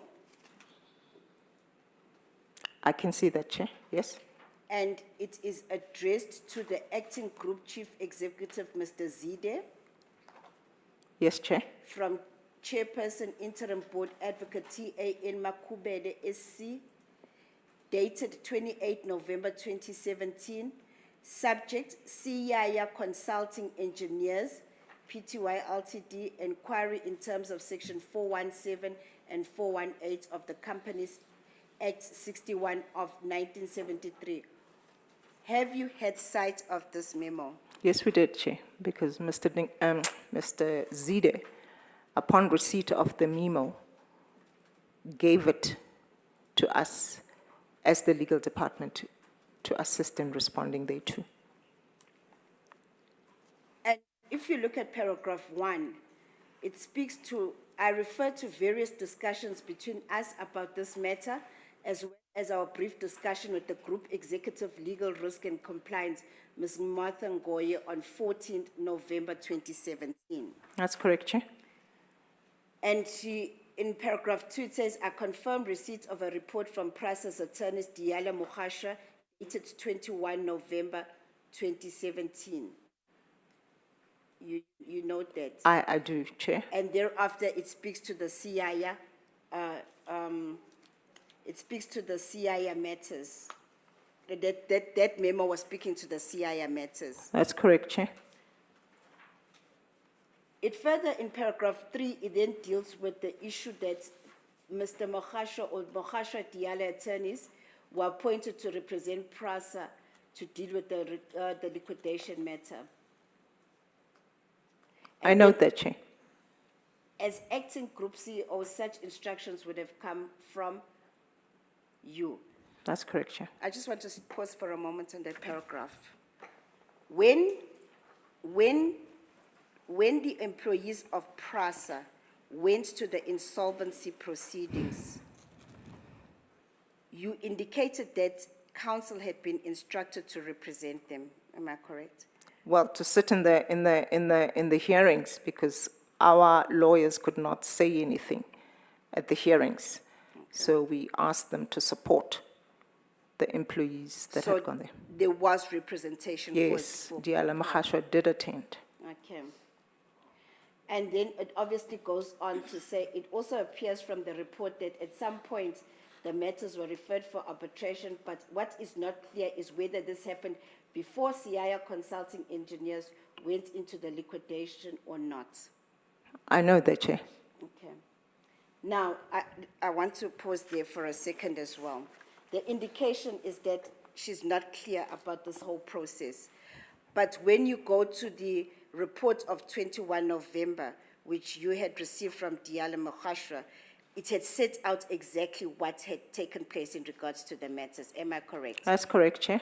I further want to find out from you is that PRASA at the legal department, this legal department that you were managing or overseeing, does PRASA keep files for each of these matters? We do, Chair. We do, where we don't keep the file, the matters would be stored on our PCs, on our computers, so to speak. But each matter, would have a file. That's how lawyers work. You would want to keep a record. If Judge Makhubele at that time as chairperson, if she wanted access to the files, she would have been granted access to the files. That's correct, Chair. Okay. Did she ever request for access to the files? Well, Judge Makhubele requested for files at a later stage, but it was various files. But at that time, she wanted reports. And one didn't see anything wrong with that, Chair, because she's new, she's trying to understand, the matters, and naturally the reports would assist instead of her getting the files and having to go through a ward of documentation. So the reports we felt were sufficient. By this date when this internal memo is sent to you, which is the 28th of November 2017, had you received the liquidation report? No, Chair, I've never seen the liquidation report. I mean, we had not received it. And as I explained, Chairperson, even Mr. Makhashwa didn't have it. So we didn't have it. And can I just ask, based on the response that you've just provided, until or between the time of the issue of this report of the insolvency report, from the time of the meeting of 14 November, right until the end of March 2018, were you ever presented with this report from the chairperson? No, Chair, I wasn't. Did Mr. Makhashwa able to present you with this report? No, Chair. And from the persons that were mentioned, which would have been Kobuwe and Baltic, do you know whether they ever received copies of those reports? I know they didn't. We asked, Chair. They didn't receive. It was important for us to get hold of this report, from our perspective, because as I explained, Chairperson, you don't want to just defend matters for the sake of it. You want to actually understand exactly what is happening. And it perturbed us, that there were these concessions that were alleged to have been made, and we just didn't have anything to see exactly what those concessions were. And I suppose, Chair, if one had the benefit of the report, one would see see the nature of the concessions and then also determine whether, from the information that we had, those concessions would warrant us not proceeding with the litigation, but adopting a different strategy. So one was in the dark. We didn't know what we were dealing with. But also the other thing is that the people who were said to have made those concessions said to us when we asked them that they had not made the concessions. Well, there are two things that crop up from the suggestion, and let's leave it there, that concessions were made. Did you understand what was being told to you, that the concessions were made on record? Because then you would be able to get a record of it. Yes, Chair, I understood that. Yes. And secondly, now, to get to what the concessions were, the people who made or the people that were told who had made the concessions, namely Makhubele and Baltic, as far as they were concerned, they denied that they made any concessions. That's correct, Chair. That's what they told us. Yeah. So, as far as PRASA was concerned, PRASA never had the content of these confessions. That's correct, Chair. We didn't have. And you were looking for the content of these confessions. Yes, Chair. And could anybody provide you with the contents of these professions? No, Chair. Not even our own external attorneys who were sitting there Yes. could provide us with this because they said they didn't have it and they were not aware. Now, when that situation arose, that they couldn't provide you with these concessions, and I'm referring specifically to you, Yes, Chair. not the rest of PRASA, what did you think about these concessions? Chair, Yes. you know, there was no specific detail, right? I got to hear that there were concessions that were made and that would have resulted in us not defending the matters and settling the matters. So, you know, as I said, without information, you know, I was left wondering what it is that we were dealing with. But I was assured, you know, with the team that was dealing with the matter, that PRASA has got defenses. And when I spoke to Judge Makhubele, I was very clear that, no, Chair, I disagree with you because we do have defenses as far as these matters are concerned. Well, that begs the question, did you make it clear to Judge Makhubele that as far as the litigation against Siyaya was concerned, PRASA wanted to go ahead, irrespective of whether these concessions had or had not been made? Yes, definitely, Chair. And I when did. was that? This was on the day of the meeting, on the 14th, when I had that meeting with her, and this issue was raised with me. I was very clear with Judge Makhubele to say, no, I don't agree with what you say.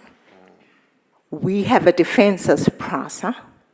We are going ahead with our defense because we do not believe that we are liable,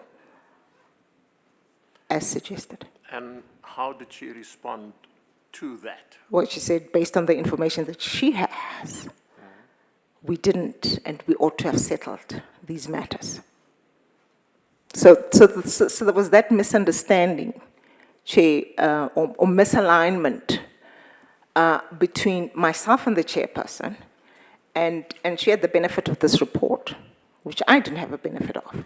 But I just couldn't concede, Chair, based on a report that I had not seen, that yes, possibly we have a possibility of having to look at these issues and settling them. I needed to see the report, and that was important for me.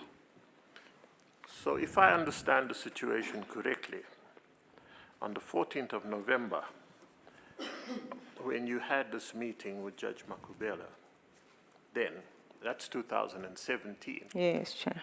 you couldn't say yay or nay as to these concessions, and you were never in a position to see these concessions that were made, so you could never have been in a position to change your view, so to speak, That's correct, Chair. about whether PRASA should defend these matters or not.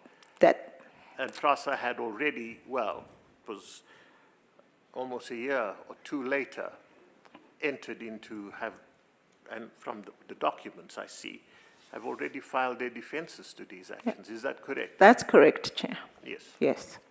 Thank you.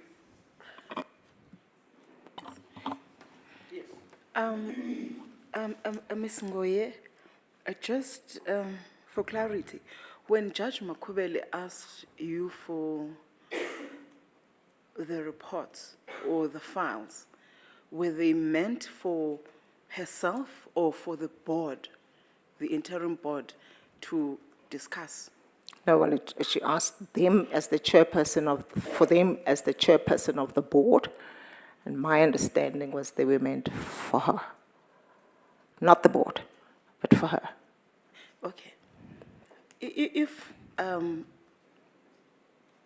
that was the process, any decision that would have been made by her out of having received those, what weight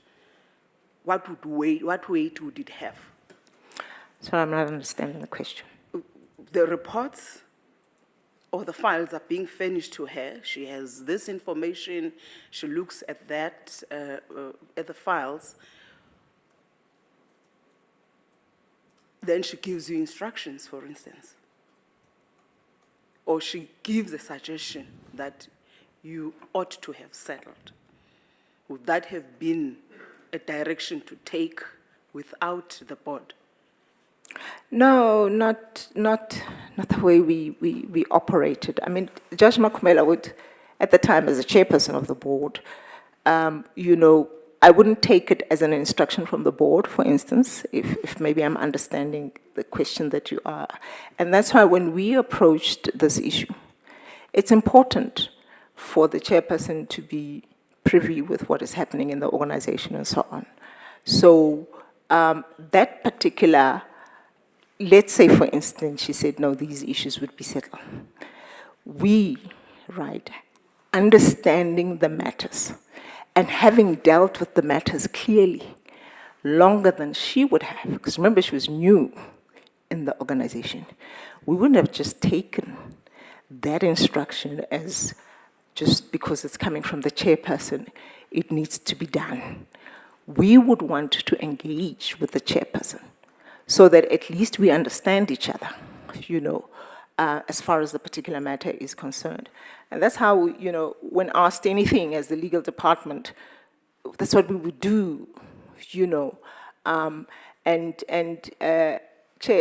I think this is every lawyer's conundrum, I suppose. You can have a legal advice you give to the business, and the business can then decide, I'm taking a business decision and the business risks as far as this is concerned. So we take those into consideration.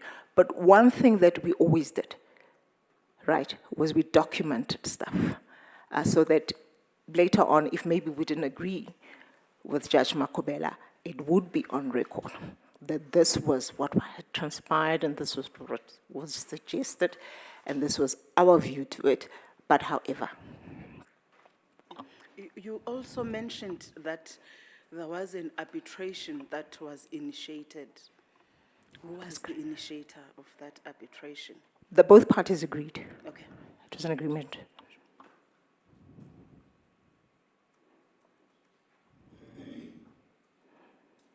Thank you, Chair. Now, if you continue with that correspondence, Ms. Ngoye,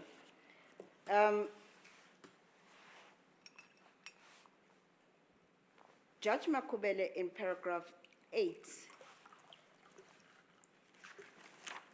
if you go to 4 lines down, 1, 2, 3, 4, she says, however, despite these concessions, Mokhasha Diale attorneys appear to still want to proceed with the arbitration proceedings.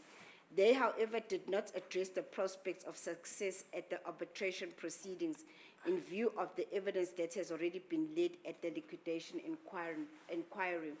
Kindly confirm if these are your instructions to Mokhasha Diale and the nature of evidence in brackets, and witnesses that you intend to lead at the pending arbitration proceedings. My question, were you continuing with the arbitration process? Yes, Chair. And Sorry, let me not say anything. Perhaps continue, sorry. Just a minute. On the arbitration, what did you intend to achieve? Was it settlement? What did you want to achieve? But naturally, we had a defense. We had a defense. I think it's just a different forum, right, that would deal with these matters. So remember, we received summonses, which is a court process. So it was a different forum that would deal with this. But obviously, in relation to the merits that were there, you know, it would continue to want to defend the position of PRASA. I just want to ask you this, Ms. Ngoye. You are informed that the employees of PRASA have conceded at the insolvency proceedings, and yet you are still proceeding with the arbitration. I want to understand this. What are the findings from these insolvency proceedings? What effect do they have versus a finding at an arbitration proceeding? Liquidation is a liquidation, Chairperson. Effectively, you've got another body, liquidators that are appointed, you know, to deal with, you know, the particular matter. And I guess that is why, from a PRASA perspective, we didn't have, for lack of a better word, jurisdiction to participate in those liquidations, because the liquidators were doing whatever it is that they had intended. So that was a process that we found ourselves having to be subjected to deal with. Because remember, Chair, also, DB, CIA DB, was the one that went into liquidation. We had CIA Rail, which was not subject of a liquidation, you know, and I think it's important to raise that as well. So at the end of the day, you know, an arbitration would once finalized, would determine whether, as PRASA, it was proven that we owe a CIA or not, based on the evidence that would have been given, and we'd take it from there, depending on what was agreed as far as arbitration, whether you could take it up to the next level, you know. And liquidation, you obviously had the liquidators who were interested in seeing, you know, what was involved in the organization and who owed the organization's monies and so on. So I'm not sure if I'm answering your question, but one understands these things to work that way.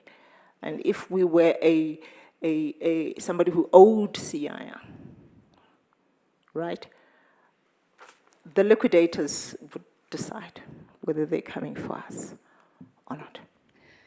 In that correspondence, you are then requested that you need to provide a report as well. And it says, lastly, it appeared from our discussions in the presence of Martha Ngoyi that she was aware of at least the fact that there was a liquidation inquiry, kindly requested to write a report about the involvement of her unit, in particular with regards to provision of instructions to Mohashwa Diale attorneys on the issues that I've raised above. And the next paragraph, your report was due by the 30th of November 2017, which was to enable her to write a report to the Board of Control on 1 December 2017. Did you write the report? Chairperson, the report was written from the department. It was written by Mr. Dingiswayo, you know, as the manager responsible. So he was writing the report, and he did write the report. And he did comply with the deadline of the chairperson as required. and we submitted it accordingly. What we did, Chairperson, right, in light of the fact that this particular memo made reference to, things that Diala Mahashwa ought to have done and so on, we thought it was necessary that Diala Mahashwa, as our attorneys, attend to those specifics that were raised in that report so that we don't speak on their behalf. So we naturally, submitted the memo to Diala Mahashwa and said, please deal with the issues that pertain specifically to you. We didn't see anything wrong with that. And, so we provided our report, which was done by Mr. Dingiswayo, and Diala Mahashwa also, taking cognizance of the deadline, also provided their report. I want to refer you to page 259 of the volume 8.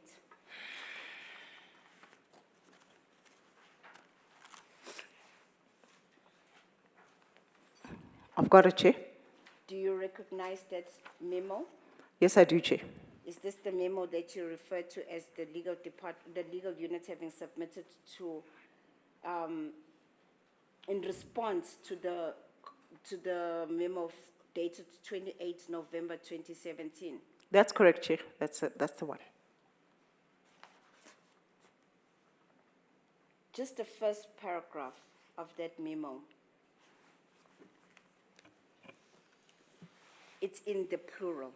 You furnished us, and this usage of the words we, Yes. indicative of not one person, but many people having deposed to that. Am I correct? No. Why was it written in the plural? It's a question of style. I mean, I speak we. I speak we, making reference to us as a department. So it is a team. Yeah, I mean, I think this is how we speak, and maybe it comes from training, but we, like I'm doing now, it's the legal department, it's we, because this particular request was made to the legal department. So it is we, and yeah, it comes from Fanny Dingiswayo, but he's representing the department. And that's why he says, we have shared, meaning all encompassing the department. You shared the report with Mr. Diala Mahashwa. And Mr. Baltic and Mr. Kobu also submitted their reports. Yes. Yes, And Chair. if you look at page 255,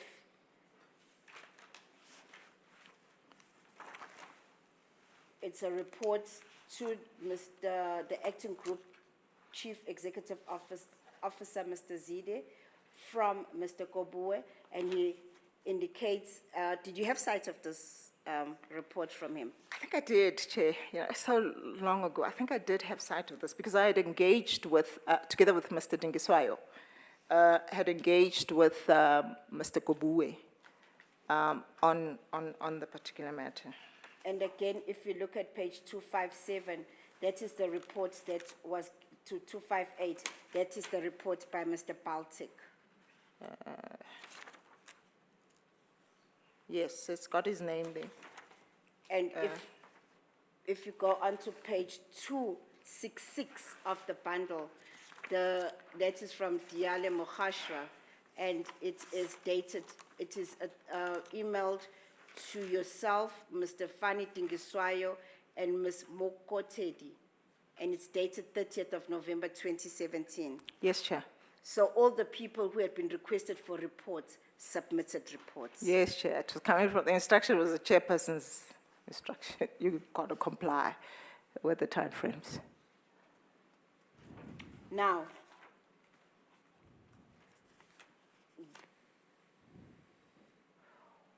once these reports had been submitted, we are now on the 30th of November.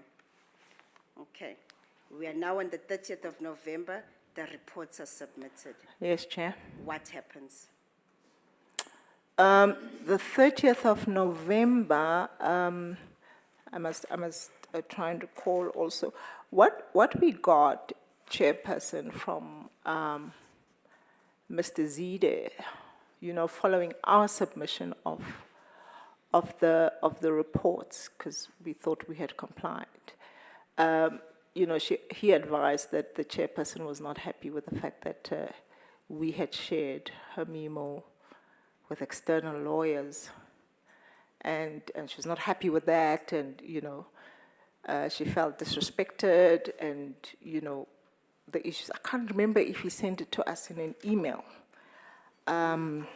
or what, but we then responded, obviously, to that concern to clarify what it is that we had done and that there was no disrespect intended with the memo of the chairperson having been dealt with in the manner that we did. We didn't see anything wrong that we had done, and we thought it was important to then communicate to say, this is how we understood it. This is what we did to satisfy the requirements of the chairperson. So we didn't understand, the concern. And in fact, I remember Mr.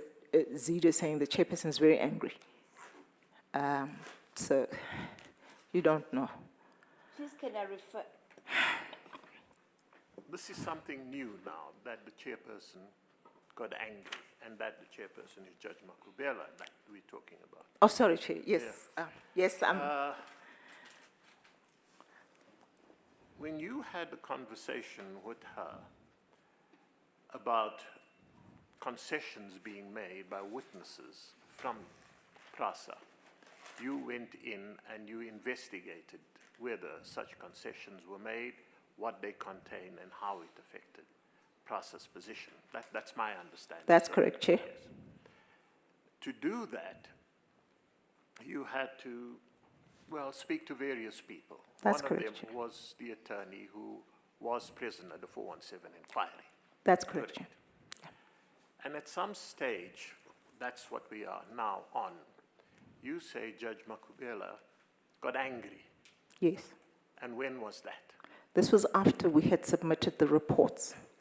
So she requested the reports to have been submitted by the 30th, because she needed to report accordingly to the board. And what we were advised that upon her receiving the reports, she became angry and did not appreciate the fact that we had, what's the word I'm looking for, shared her internal memo with external parties. I just want to get clarity on that. So her anger, as you would put it, arose after the 30th of November. Yes, Chair. Yeah. Yes. Can you be more specific than that? Chair, and as I say, Yes, this is it's quite some some time time ago. ago. If you can't be, it's not. We understood that the chairperson was not happy. One of the things that she was not happy with, really, that we knew, and it confused us specifically, was the fact that this was an internal memo from her, right, as the chairperson of the board, and it was shared externally. So we needed to understand, maybe we're not on the same page with the chairperson. What is she alluding to that we shared the memo externally? Because we didn't. Finally, Dingiswayo dealt with the concerns that were raised by the chairperson as the legal department. I'm sorry? Yes. No problem. As the legal department, we thought we had satisfied that particular requirement.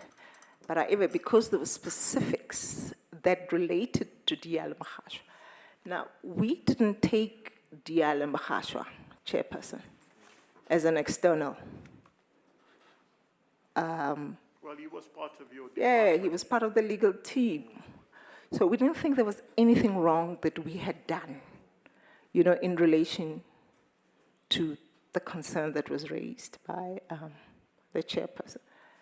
And was the anger directed at you or was it directed at the organization? Mr. Zide, as the acting group CEO at the time, effectively said, guys, can we explain this particular issue because the chairperson is very angry. And the chairperson was communicating with Mr. Zide. Yes. Yes, so the anger, I guess, because the chairperson felt that Mr. Zide is ultimately responsible, was directed at him, and he would naturally come to us to say, guys, I requested you guys to do this as the acting group CEO, and this is where we are. The chairperson's not happy with how, I guess, all of us had handled this particular matter, not excluding himself. Just to clarify, so you didn't have direct communication with the judge, Makhubele, at the time. No, Chair. So she had, in fact, communicated with Mr. Zwede. Mr. Zide. Yes. That's correct, Chair. So you learned about her anger from Mr. Zwede. That's right, Chair. That's what I wanted to. I hear. Yes. Okay, Chair. Thank you. Thank you, Ms. Ngoye. I want to take you to volume 6, to page 788.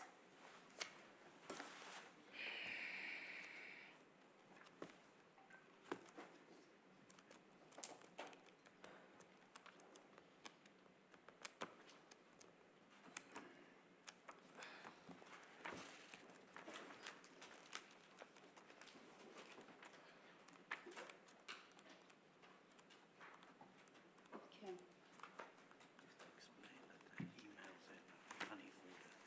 Let us start on page 789. Because with emails, we know that they go, when you print them, it starts at the bottom and goes, so we will go backwards. Let us start on page 789. 789. I'm there, Chairperson. Okay. The bottom email is dated the 28th of November 2017. It is from Sinswalo Makhubele, and it is addressed to Mr. Zide, and the body is, please find attached herein is an urgent memo for your attention. I see That is on that, the Chair. 28th of November 2017. That's correct, Chair. Right. Then, now you go back to 788 because we want to work the email in sequence. It looks like the memo dated 28 November was then amended, and hence the email on 28 November at 10:54 p.m. 10:54 p.m. Can you see that? That is now on page 788 at the bottom. Do you see that?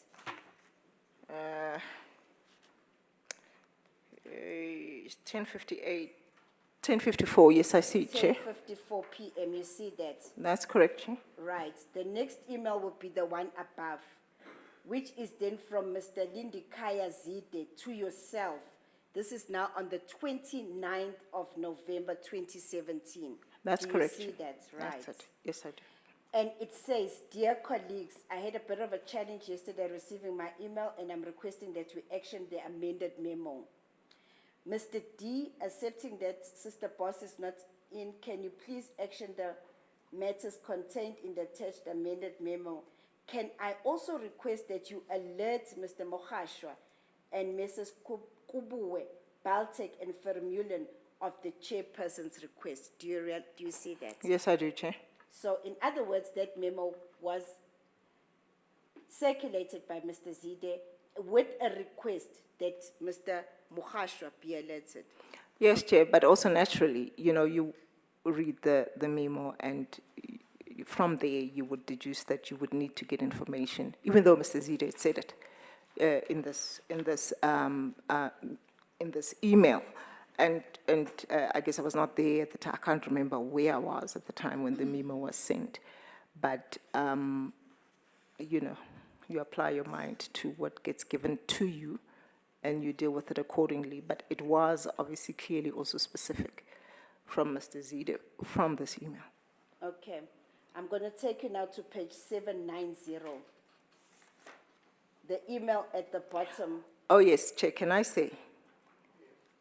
Mr. D is Mr. Fani Dingiswayo.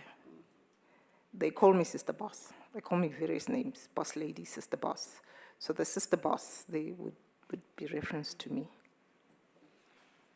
Let's take you now to that email on page 790, which is from Tinswalo Makhubele, sent Thursday, November 30, 2017 at 5:21 p.m.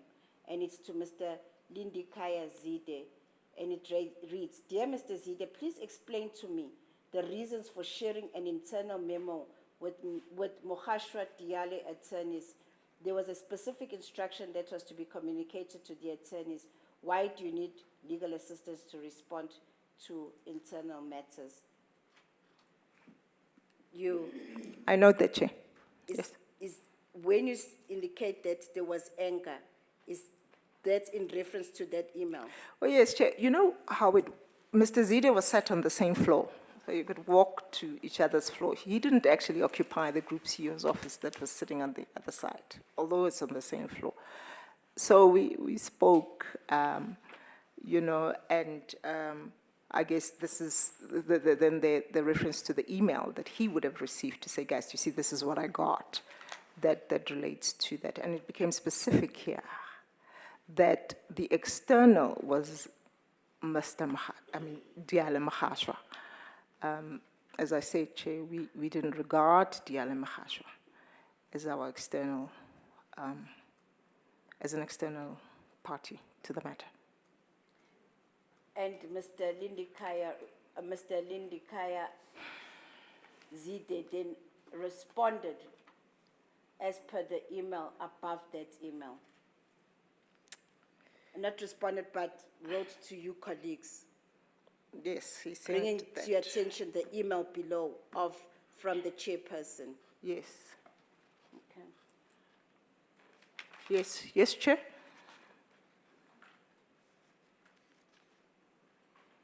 Is it correct? You then say that in regards thereto, Mr. Fani Dingiswayo then responded to this whole issue of these trailing emails with regards to the unhappiness of the chairperson. Yes, Chair, because he had dealt with the memo and And if you go to page 792, that's what it's dated the 30th of November 2017, 10:48 p.m. from Fani Dingiswayo to Martha Ngoyi and Tiro Holele. That is the response that was there. yes, Chair, that's the response from Mr. Dingiswayo following the email from Mr. Zide. Now, this is all happening. This is now the 30th of November. It's in the evening, exchange of emails regarding the internal memo having been given to Mohashwa. What happens on the 1st of December? Well, the 1st of December, we understood that there was a board meeting that was held, Chairperson.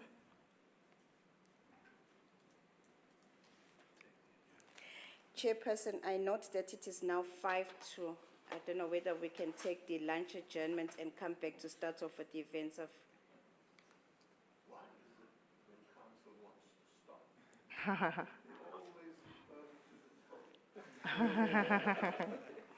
It's a habit. No, thank Thank you, Chair.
We're ready again after lunch. Advocate Zungu. Thank you, Chair. Ms. Ngoye, you can put on your mic. Thank you. Before the lunch adjournment, I was starting off with the meeting of the 1st of December, 2017. That is where we left off. That's correct, Chair. Thank you, Ms. Ngoye. Now, on the 1st of December, we have a bundle of documents that indicate that there was a special board meeting that took place on that day. Are you aware of that meeting? Yes, I am aware of the meeting, Chair. And how did you become to be aware of the meeting? Because we got to know about it in time, and I suppose after that, if I recall, we received a draft resolution from a Martha Godu, who she was not the company secretary, but she was one of the committee secretaries that had an instruction that was coming from the board to the legal department, and in relation to a board meeting that was held on the 1st of December. I just want to refer you to your affidavit, which is in volume 8. I refer you to page 28. Sorry, volume 8. That disturbed me. Volume 8, page 28. There's a paragraph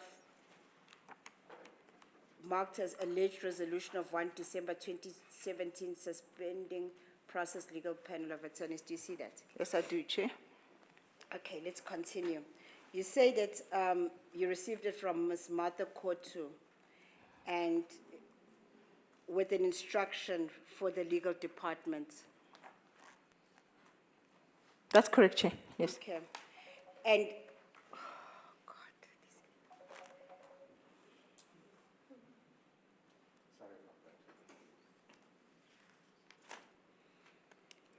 Thank you, Chair.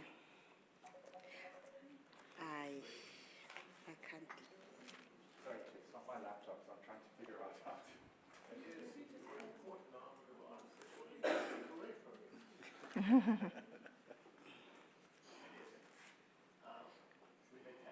Thank you, Chair. This email, did it have a copy of the resolutions that was taken? It had a document which purported to be a resolution from the board. I want to refer you now to volume 6, page 799. Volume 6, page 799.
Before.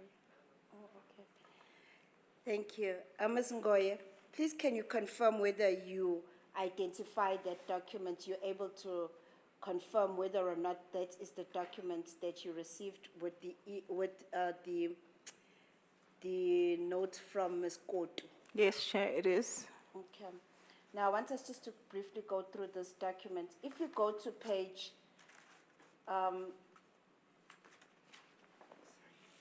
if you go to page 801 of the document, which is the last page of that document, do you realize that that document has not been signed?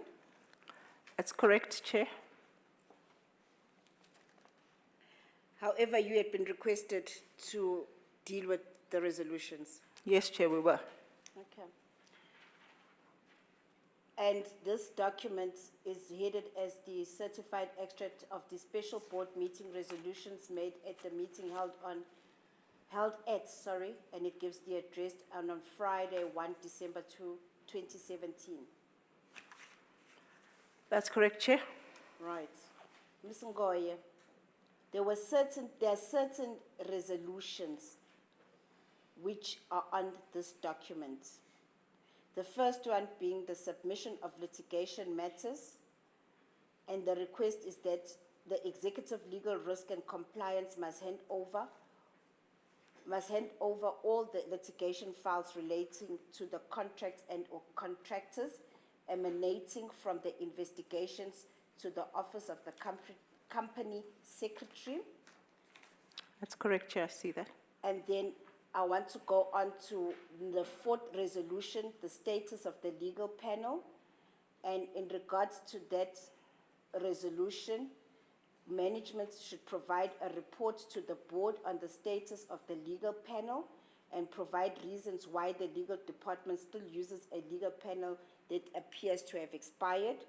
Under that resolution, it says the legal panel is suspended with immediate effect. Any legal services sought must be procured through SCM processes and in consultation with the chairperson of the board on all matters relating to the investigations only. You confirm that? I confirm that, Chair. Thank you. Now, am I correct that as a result of these resolutions, you responded thereto as per the request? Yes, Chair. If I recall, one of the issues we raised because we realized that the resolution had not been signed. We requested a signed resolution from the board. And really because, you know, things would happen and people would just say things are from the board. And you just didn't know whether it is true it is from the board or so. So we then requested a signed resolution to be provided to us, but we acknowledged what was contained in the draft resolution that was provided. And Sorry, just from whom did you request it and did you receive it? No, we never received a signed resolution. We told Martha Kotu to say she should know better, she's dealing with the legal department. She must give us a signed resolution. And we requested same actually from the acting group CEO at the time. So you can't just give us a resolution like this that is coming from, you know, the board, that purports to come from the board without it having signed. I mean, the company secretaries, they didn't need the authority of the board to be signed because it was an extract, you know, from the resolutions of the board. So, and when, sorry, Chair, I'm done. Just a follow-up question. You say that as well as the AG CEO, the acting group CEO at the group time. CEO, who is this? This is, it's Mr. Lindikaya Zideche. Now, did he provide you with a copy? No, Chair, we never received a signed copy of the Just, resolution. was he also part of the meeting? Did you ever find out whether he was part of the meeting of 1 December 2017? He would have had to be because he's the acting group CEO of the board. So, you know, of PRASA. So the group CEO would attend board meetings, Chair. I'm going to refer you now to page 952. We are still on volume 6. 952 of volume 6.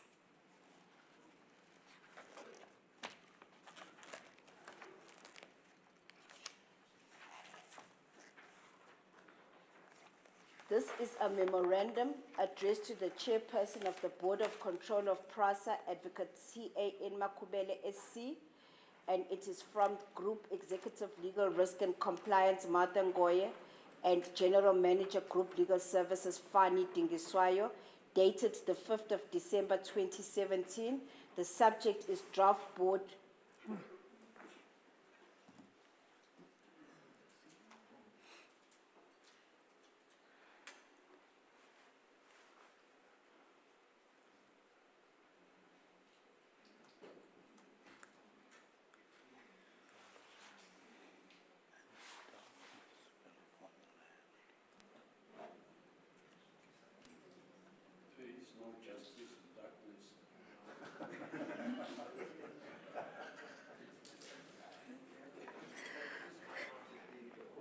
Yes.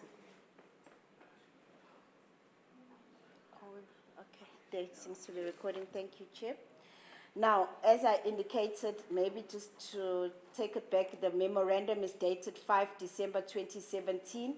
The subject of the memorandum is draft board resolution for the meeting of the Board of Control of 1 December 2017.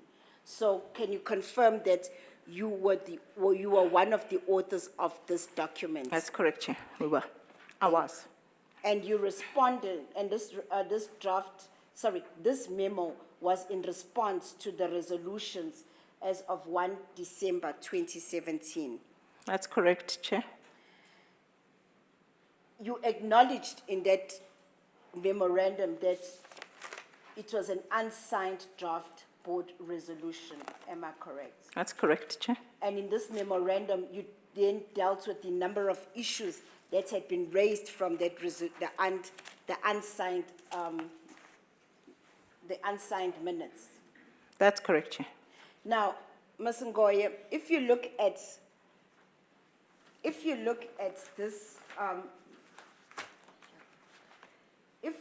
you look at the resolutions, one of the things was the submission of litigation matters. In your response, in that minute of 5 December 2017, you dealt with the number of matters that your unit was dealing with, am I correct? That's correct, Chair. And these matters appear on page 955. So let's just go to 954. You've set them out there. In paragraph 4.2.1. Yes, Chair. Which included the matters of Siangena Technologies, Shivambo Review Proceedings, KGP Media, and amendments against the Directorate for Priority Crime and Investigation, and the National Prosecuting Authority. Yes, Chair, I see that. Chair, can I take you back before we go to the contents of the memo? I think it is imperative to look at paragraph 1, Chairperson. On which page? On our memorandum, it is page 952.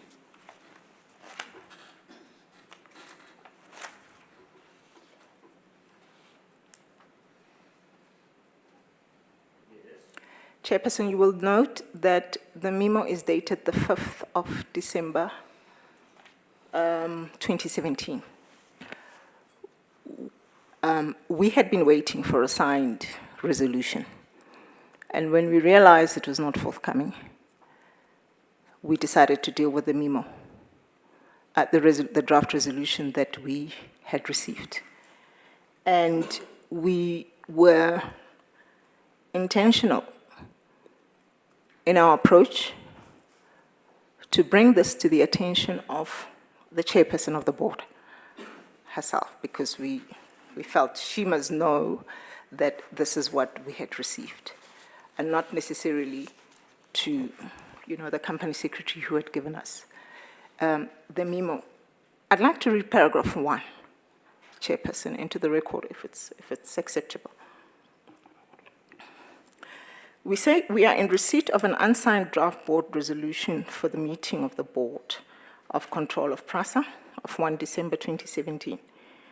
With reference, BOC Resolution number 2, 1/1217.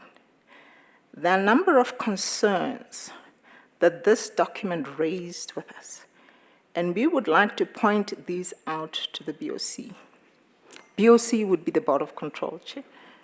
We hope that these concerns will be taken into account by the Board of Control before it confirms the draft resolutions to be resolutions of the Board of Control in its next meeting. This memorandum is drafted as advice to the Board of Control. We appreciate that the Board of Control is still getting to grips with PRASA and its operations, and that some of the matters contained herein may not be known by the Board of Control. We are happy to discuss the views contained herein with the members of the Board of Control. And then we continue. I think it was important for me to state that, Chair, because we were dealing with an unsigned document, and we didn't want to be seen to be adversarial as well in our approach. And so that's why, we were cognizant of not having that misinterpretation when one reads this particular memorandum coming from us.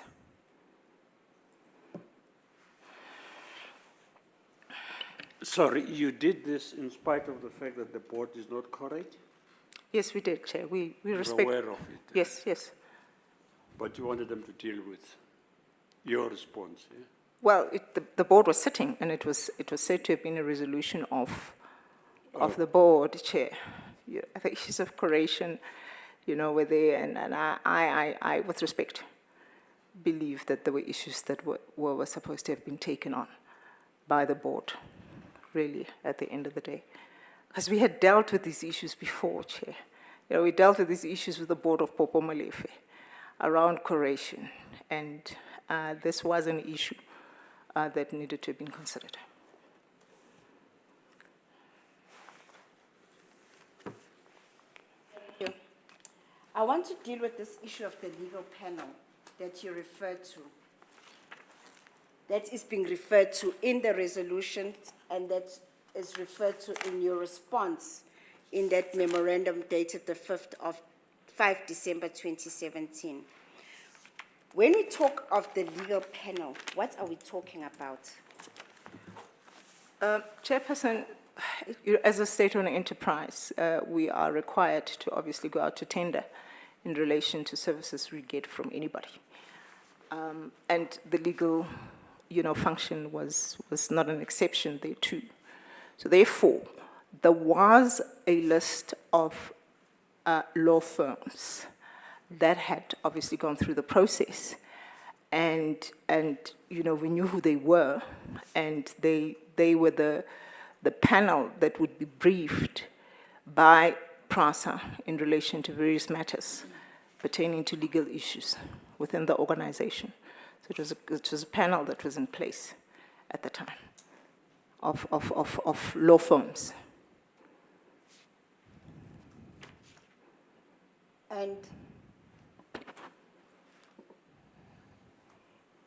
And you, in your response on paragraph 9, on paragraph 6.2, page 961, you then dealt with the issue of the legal panel and its suspension.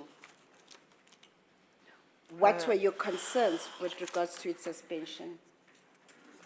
What page is it again, Chair? 961, but it's from paragraph 6.2. Yes. What are your concerns with regards to it being immediately suspended? Chair, can I paraphrase what? I'll go Yes. through them because, this was such a long time ago. One of the concerns that we had, having received this draft, was that we were advised that the legal panel is suspended with immediate effect. So we didn't know what that meant, really, in practical terms. Just before you carry on, if we can just summarize quickly what it is that you're telling us. Yes, Chair. On the 1st of December, you received an unsigned resolution. Is that correct? That's correct, Chair. you then send it back, am I correct? Asking for a signed resolution. That's correct, Chair. By the 5th of December, now we're coming to your memo, for want of a better word. Yes, Chair. This was still a concern of yours. Yes, Chair. And what you're pointing out here is, in particular, seems to be a memo from the board suspending your unit. Is that correct? It was a resolution from the board. Yes, Yes. yes, Chair. Yes. And you were now writing back to the board on the 5th of December. And what is it that you were querying? Or We sought clarity, Chair. that's what you were doing? Yes. You were seeking clarity? That's it, because in light of also the first paragraph, now that's why I thought, Chair, it's important that we talk to the first paragraph. We sought clarity because of having received this memo cold as it was, I mean the resolution cold as it was, we are the department that is settled to dealing with legal matters, and there are ongoing legal matters on a daily basis. I suppose we get summonses, you know. And when we read that the panel was suspended with immediate effect, what were we supposed to do? You know, you get into this panic mode to say, what happens to the matters that we are dealing with now? What happens when a summons is urgent, comes in tomorrow? How do we deal with these issues?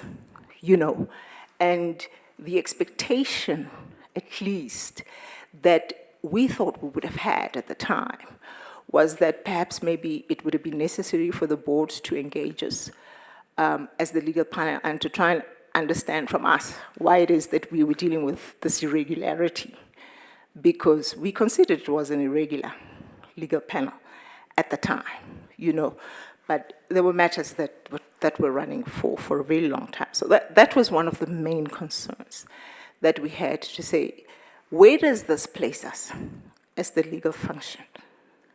We are supposed to also, you know, having read that, we are then told that hand over certain files to the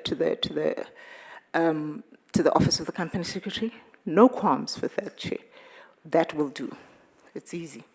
But we needed to understand the practicalities of what we were told out of this document in relation to us running the legal department and the realities that we were dealing with.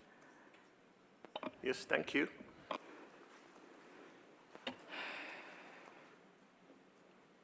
I want you to turn to page 966 of that few pages later, the last sentence of that memo of 5 December 2017.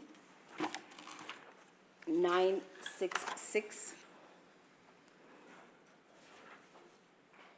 Can you read that out? Is it the last one, 6.3.2? Or just this? That sentence that doesn't have any number next to it. As stated above, we are happy to discuss these matters with the Board of Control or with any committees of the Board of Control. This memo is intended to be an engagement on the best interest of PRASA in delivering of the mandate of Group Legal Services. Was there any engagement after this memo? No, there was none, Chair.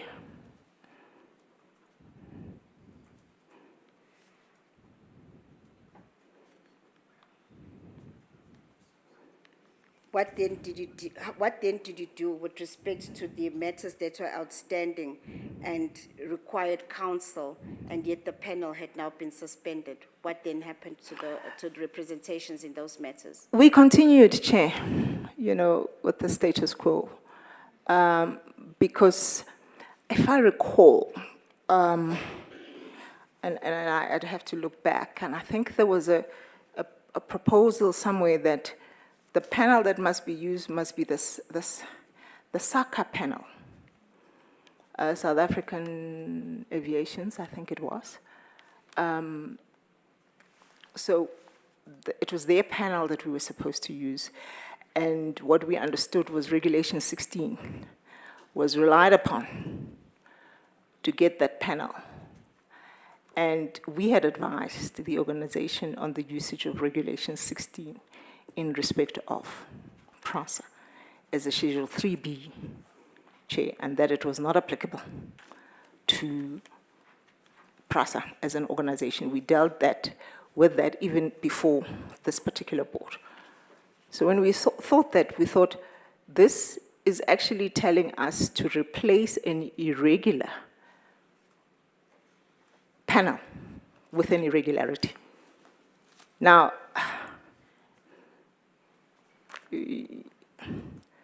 and these were the things that we're trying to avoid. We are the lawyers. We understand the interpretation, and we would work with the board. And that's why when I started, I said, Chair, we were excited to have somebody with legal background to come in and work with us. Because we struggled with this particular issue with the board of Molefe, who didn't have somebody with a legal appreciation of some of these issues. So, you find yourself now being stuck in this quagmire. And also, if I recall, this was in December. I just need to be reminded, Chairperson. Unite Behind was busy with challenging, the board and the issue of the chairperson. And we then got to see in one of the, I think it was a response, it was a replying affidavit.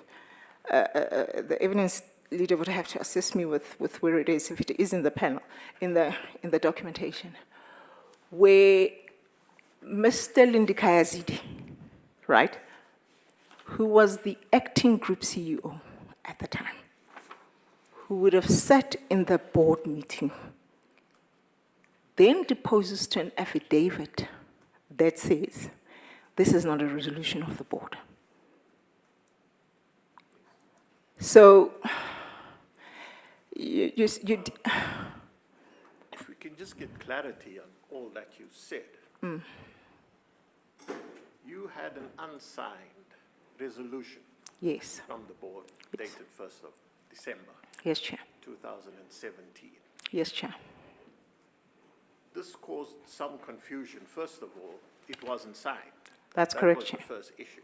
That's it. The second issue raised is that you were now, well, for want of a better word, told not to deal with any pending matters. Is that correct? Yes. We regard it, in fact, as a termination Well, more than a suspension. yes. Yeah. So that raised two issues. What were your future functions going to be? And two, what was going to happen to the matters that your unit was dealing with? Would that be correct? That's correct, Chair. And as this was still outstanding, you then wrote a memo to the board dated 5th of December. That's Is that correct, Chair. That's correct. Did you raise both issues? with Yes, the we board? did. We did, Chair. Just dealing with those two issues, did you ever get a response from the board? No, Chair. There was no response. And that caused you to continue as you were, so to Yes, speak? Chair. We did. Yes. Thank you. You did based on the affidavit by, I think the affidavit confirmed that we were on the right track. Because remember, we're left in limbo. We don't understand what this means. We're asking for clarity. We're not getting it. There are matters that are going. We got to defend the interests of PRASA, and see how best we deal with this particular issue. And it was not out of disrespect.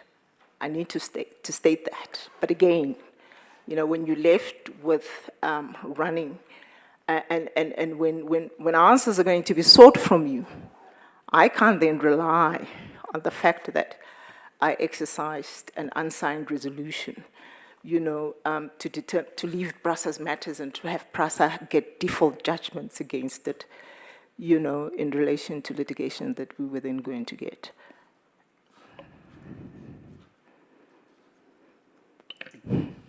If I may, Chair, tell me, I'm trying to go ahead again, but today you have answered one of my questions previously by referring us to various other matters besides the CIA group matters. Is that That's correct? correct, Chair. And somewhere in the papers, we haven't arrived there yet, you make the allegation that Judge Makhubele paid special attention to the CIA group matters, is that? That's correct, Chair. I You did. recall that? Yes. Why was it so, in your view? That Because, she left out all the matters you've referred us to today, yeah? And Chair, concentrated Yeah. on the CIA group matters. yes, Chair. I'm just keen to know, before we adjourn today. Yes, Chair. This is what I encountered, right, in relation to at least my engagement with Judge Makhubele at the time. She came in, there were all these matters. That's why I said in the first instance, she spoke to she wanted information on the worksman's reports, or the worksman's investigation that I provide. This particular matter was of the most interest to Judge Makhubele. And it follows in her communications, also in the organization, that she was settled to deal with this matter. This was her matter. And anybody that wanted to deal with this matter had to engage with her first. And it's in that respect, Chair, because it's an unusual thing.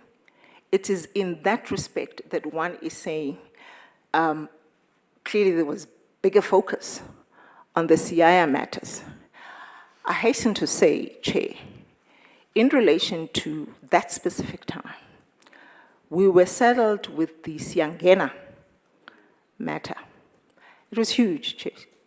Huge monies were at risk from a PRASA perspective. We sought, as the legal department, assistance from the board to say, help us. Here is this matter that we have now taken to court, and we're being asked for a, what do you call it? I think it was Rule 7 that was issued against the firm to say you don't have authority to act. And naturally, as the head, I knew that my authority in the circumstances was not going to be sufficient, because I could draft an authority, a power of attorney, and say this is it. Mr. Dingiswayo wrote to the board to say help. You know, how do we deal with this matter? And there's no interest, even insofar as assisting the legal department with that specific matter. When he wrote to the board, he addressed both matters, you know, both Siangena and this. And why I say this was the matter that Judge Makhubele was focusing on, because she had placed a lot of time on this particular matter. You know, and that is my assertion of what I'd seen at the time, and following, obviously, what transpired thereafter. And the other board members, were they also interested in other cases, of the cases that you mentioned here? Well, we gave this report to the board, Chair. We were never engaged, you know, in relation to the matters that we had raised with the board. It's information that was requested through that particular resolution, and we provided it. So I can't speak to the interest. I don't know, Chair, really. By the way, I observed that you referring to Advocate Makhubele SC already in your evidence starting in October 2017 as a judge. Yes. The question is, when did you, I'm aware I'm asking you something slightly different now. When did you first become aware that Advocate Makhubele SC was about to become a judge, or is a judge, appointed judge of the High Court? I think not long after she arrived, it was one of the things that, in fact, she indicated to me that she had been nominated or recommended to be a judge. So, Well, I think the nub of the question is when, more or less, this was in in your recollection, this was around November of 2017.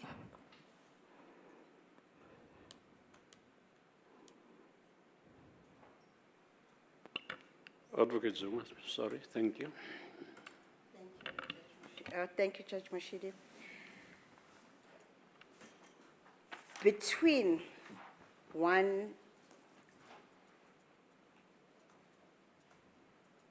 this date now of your correspondence of 5 December 2017, can I rephrase that? When did you next deal with the CIA matter?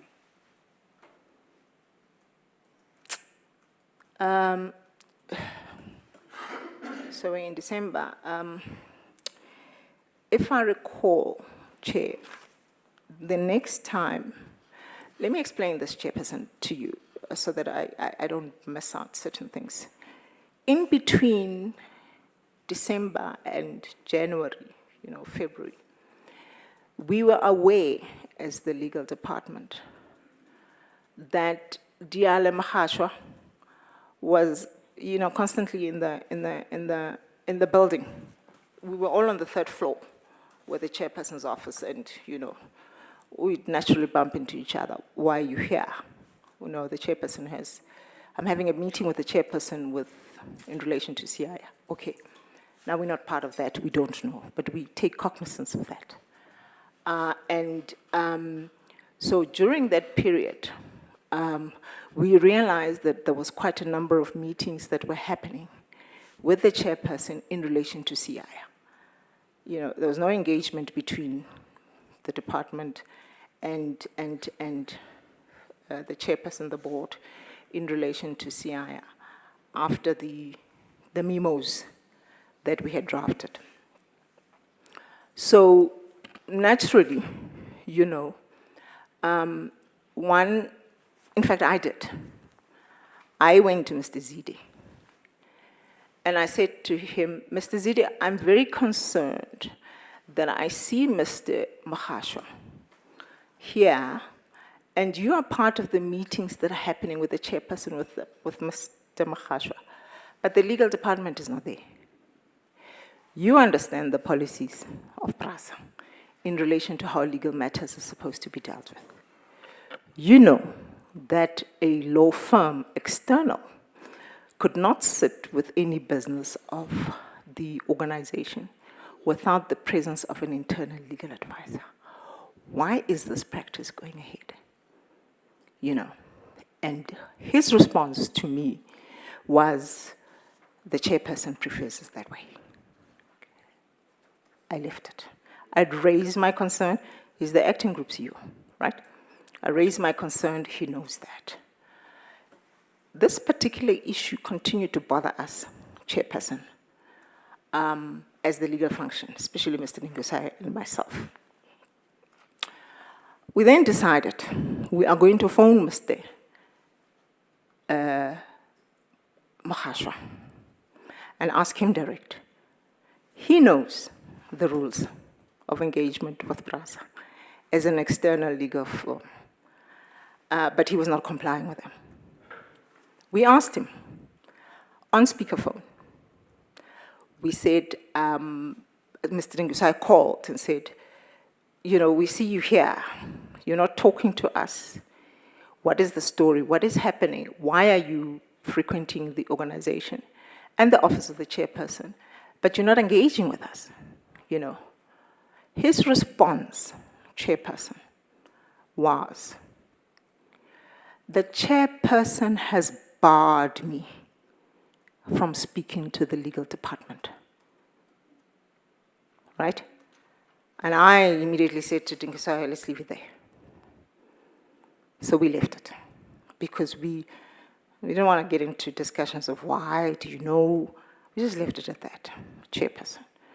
And we accepted that as the legal department, we're not required in this particular discussions.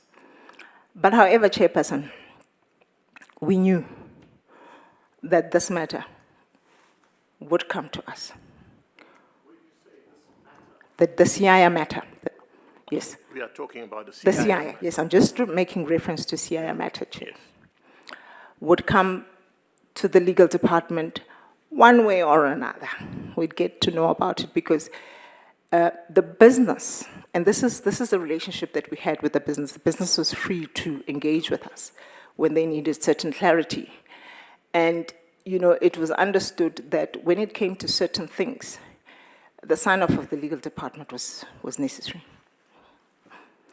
So we left it, Chair, and we thought, okay, we don't know what's going on. We left out of this thing. My first encounter with this particular, the CIA matters coming, Chair, was when the group CFO, Miss Yvonne Page, came to me.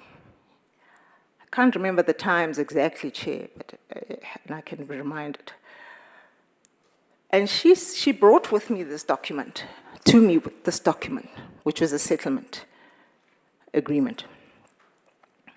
And in this document, she said to me, I'm concerned that I am required to release the funds as a result of the settlement agreement, and I just needed to understand if you, as the legal department, knew about this thing and had supported it, because it came from the acting group CEO at the time, Mr. Lindikazide, the way I understood it from Ms. Yvonne Page. So I then looked at the document. I read the document. I said to Ms. Yvonne Page, this document is a document that is concerning to me because I would not have advised the organization to sign a document that speaks to the fact that we do not accept liability, right? But still compels the organization to pay. That was contained in that settlement agreement, aligned to the fact that PRASA does not accept liability, but therefore must, this amount must be paid. But furthermore, Chairperson, what I then said to Ms. Yvonne Page, because the matters were dealt with properly, the divisions had their own mandates and delegated authorities to the group CEOs and to the CEOs and the CFOs. I said to Ms. Page, I said, what concerns me is that these matters relating to CIR are not corporate matters, meaning group matters, right? They are matters whose budgets would be sitting in the divisions. So therefore, if anybody has to pay, it would not be the group finance. It would be the finance areas in relation to those separate divisions, because the budget was allocated to them.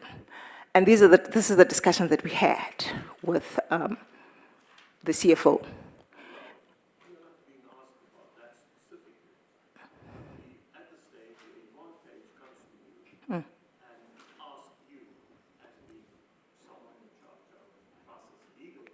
That's right.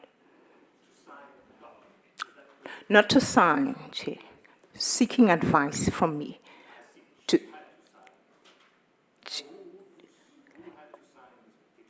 It was a document that was given to her that said, pay because a settlement agreement had been reached.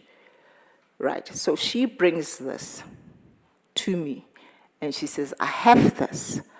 Are you aware as the legal department of this? There's a procedure, Chair, of how things, yeah.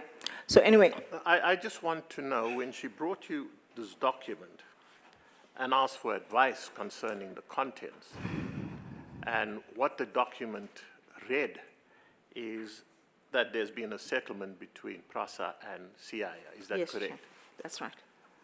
Now, at that, more or less, when was that? This is where I'm saying I'm a bit fuzzy, Chair, as far as the time is concerned, but it would have been definitely January, February. I can't recall, Chair. It's quite a lot that has happened. You can't recall No, I as to can't when. place it, but I know she came to me, Chair, specifically. And in short, what was your, if Advice. anything, how did you respond to what she was asking you? No, I said, you can't pay this. I said, you can't pay, don't pay this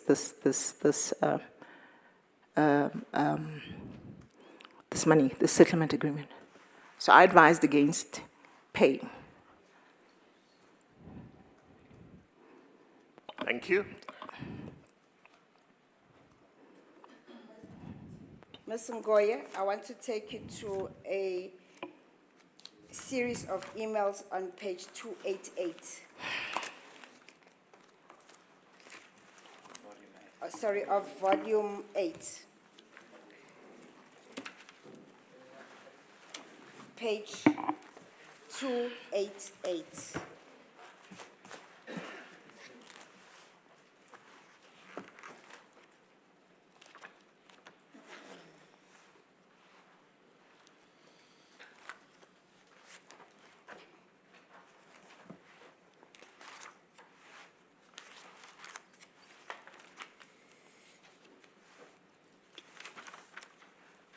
I'm there, Chair. Okay, if you look at the bottom email, it is from Cromet Molepo. It is dated the 8th of February 2018 at 10:56 a.m. It is to Ms. Ramahonyane Ngakane, subject Siyaya Prasa. Do you see that? I do, Chair.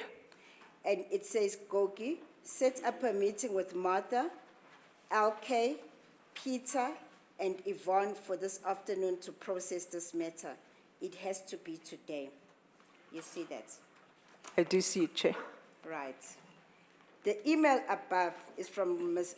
Ngakane. It is dated the 8th of February, and it is at 12:10. Do you see that? I do, Chair.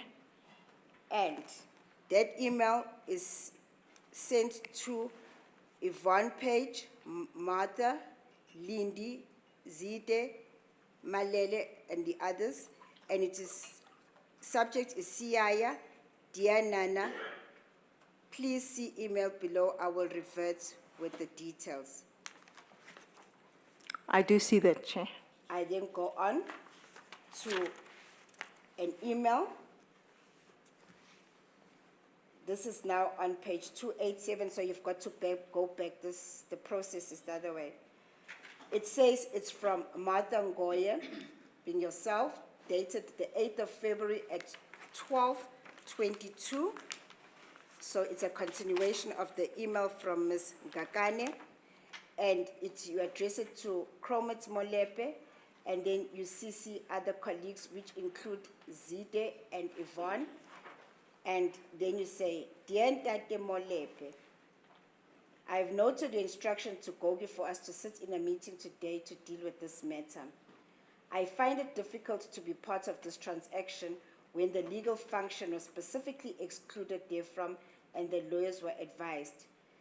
We were informed by the chairperson not to engage with us. In this regard, I humbly request to be excluded from this matter because I do not support the manner in which this matter was removed from us and handled.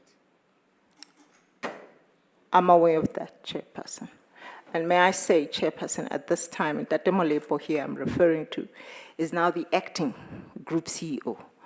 So Mr. Zide, remember I'd been saying that Mr. Zide, so Mr. Zide had reverted to his position of company secretary, and Mr. Molepo was now appointed the acting CEO at the time. That's why I'm addressing this letter to her. Okay. Did you, Are you aware on whether or not the meeting did take place? I'm not aware, Chair, I don't know. Now, this issue. Sorry, I just want to put this.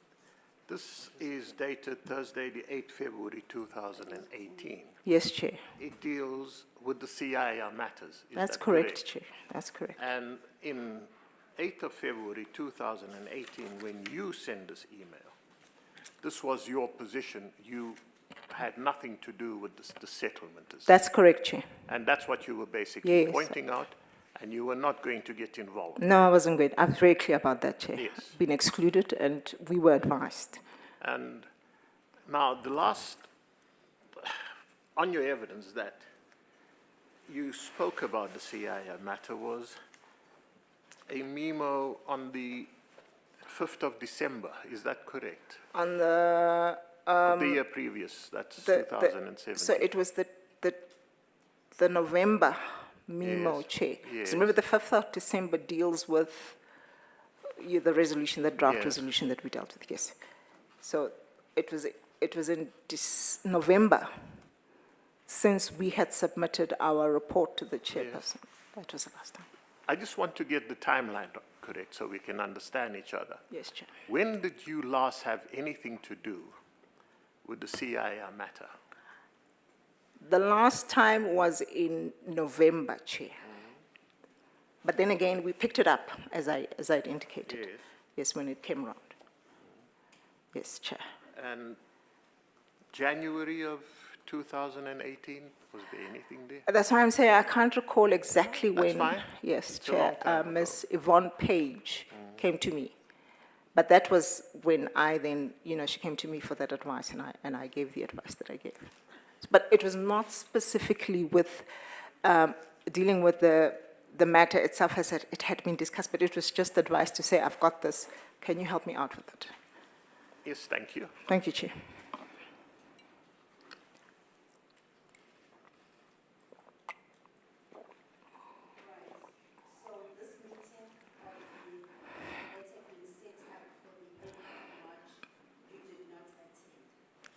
The 8th of...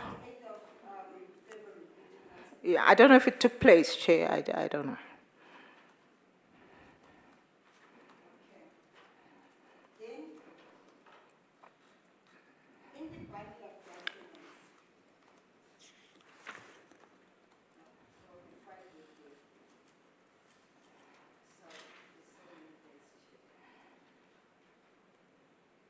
I want to take you to page 30 of your affidavit in volume 8.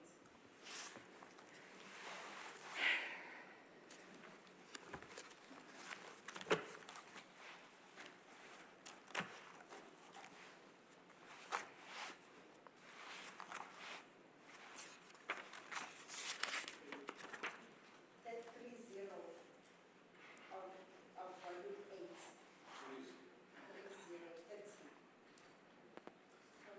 30. My mic, sorry, my mic was off.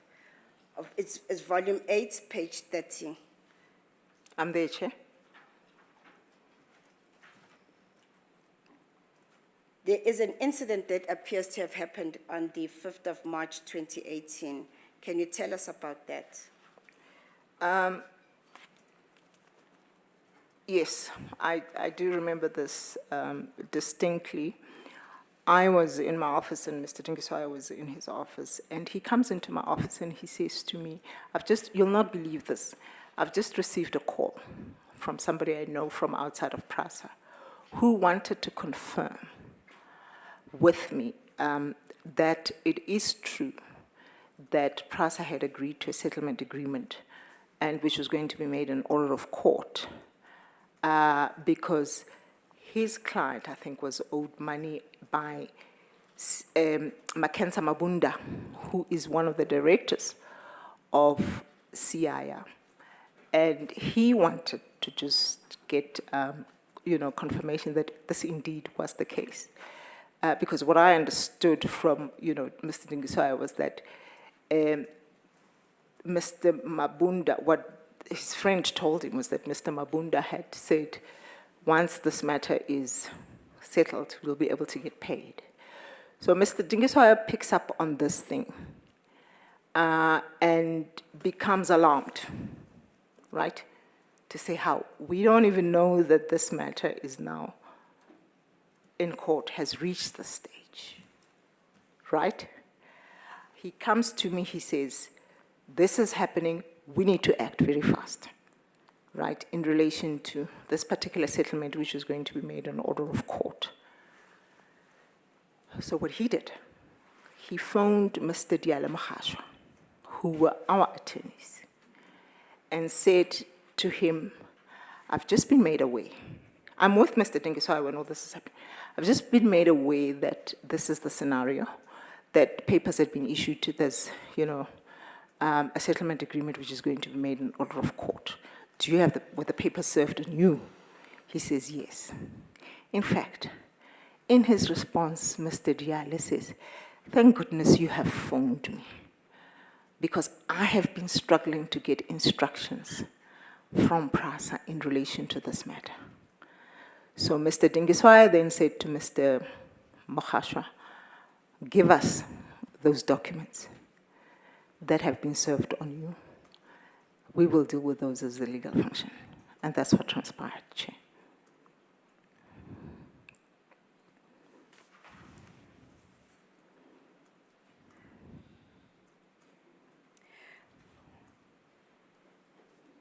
Between this 8th of February, when you were requested for the meeting and you did not attend on the 8th of February 2018 and the 5th of March 2018, did you have any idea of what was happening? No, we didn't, Chair. We didn't know. Now, you say that Makhashwa was requested to hand over the documents that that he had in regards to this whole issue. I want you to turn to page 294 of the volume. 294. Which volume? Volume 8, same volume, same document. 294, I'm there, Chair. Sorry.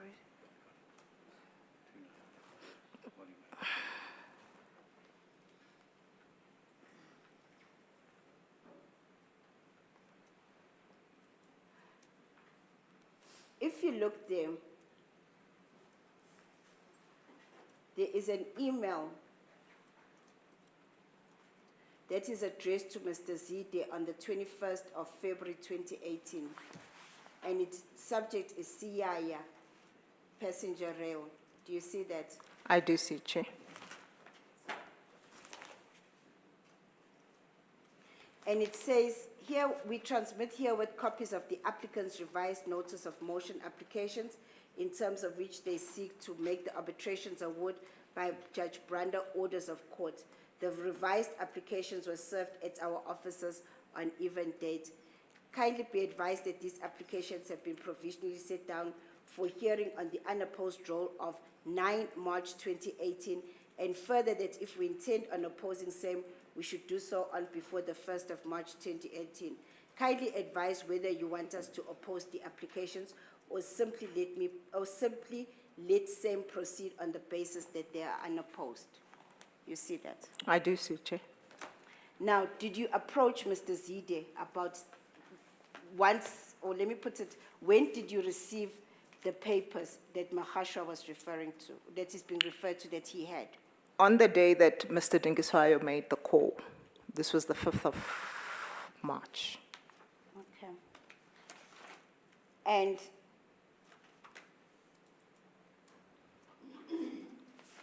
Just before you carry on, this correspondence that's now referred to, that's at page 30.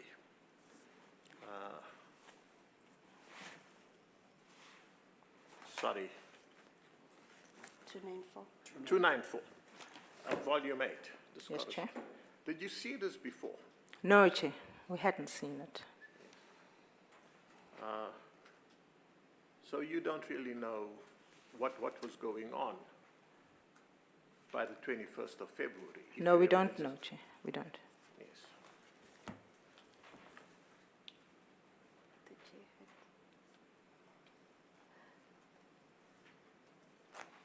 Thank you. This is part of what Mr. Mohashwa gave to you, confirming that we had been waiting for a response in regards to the papers. That's right, Chair. Okay. And these documents, in regards to what he's talking about, is from page 294 to 297. I mean, sorry, yeah, the emails are page 294 to 297. The emails talking to these documents. Yes, 294 to 297. Okay. Yes, Chair. Now, he gives you these. Does he also place you in possession of the documents that were dealing with making this as the settlement a court order? Yes, on the day that we found out that this was happening, we requested those documents because we wanted to deal with this particular matter, you know, from a court perspective, and deal with the notice of motion that was served on PRASA.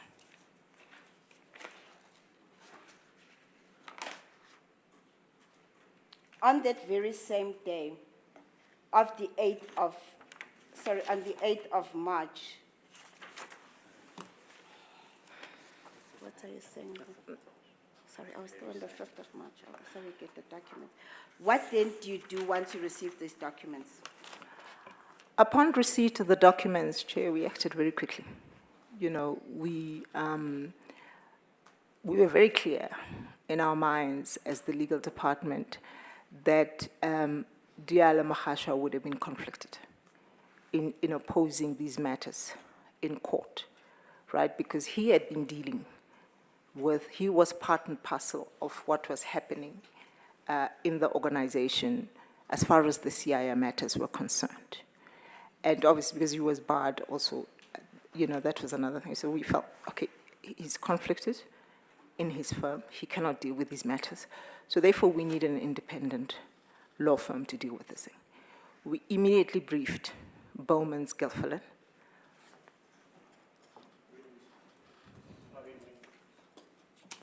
When you say you immediately briefed a new firm, when would immediately? It would be on the same day, Chair, because remember, we're chasing time. Yeah. And we appreciate we're out of time. Mr. Mahashwa was indicating to us that, guys, I wasn't getting instructions from this. I didn't know what to do. I didn't know whether to oppose. I don't know what Prasa's position was in relation to these, you know, because I guess he had his own discomfort with what had happened. But we were clear that we are going to oppose these applications. And on the day that we got the papers from him, we briefed Bowman's Gilfillan, and then we requested him so that it follows that he needs to send in a notice of withdrawal as attorneys of record in relation to this particular matter. And that would have been in March. This was in March, Chairperson. Thank you.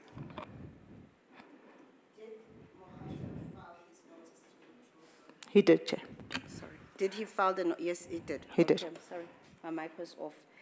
And did Bowman's file their, what is, notice? Yes, notice of attorneys of record. Yes, the whole thing was done properly, Chair. They filed and they opposed. They entered a notice of opposition. Okay. Now, upon them, on the 8th of March, which is the day you say they filed, there is something that happens on that day. Chair, if you can just bear with me, there's a letter I want to refer to.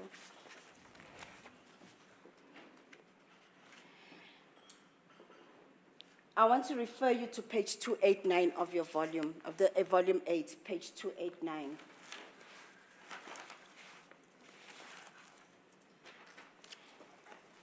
Do you have it?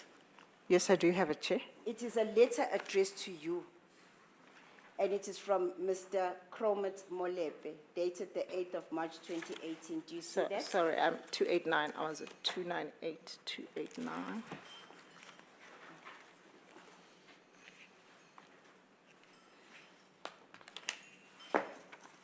Yes, I do, And- Chair. Sorry, yes. And that, as I've indicated, that this letter is from Mr.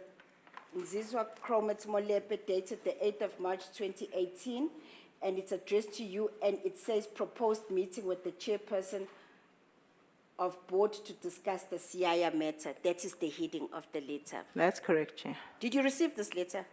I did receive it, but Chair, can I take you back? Because I think we've missed a couple of days.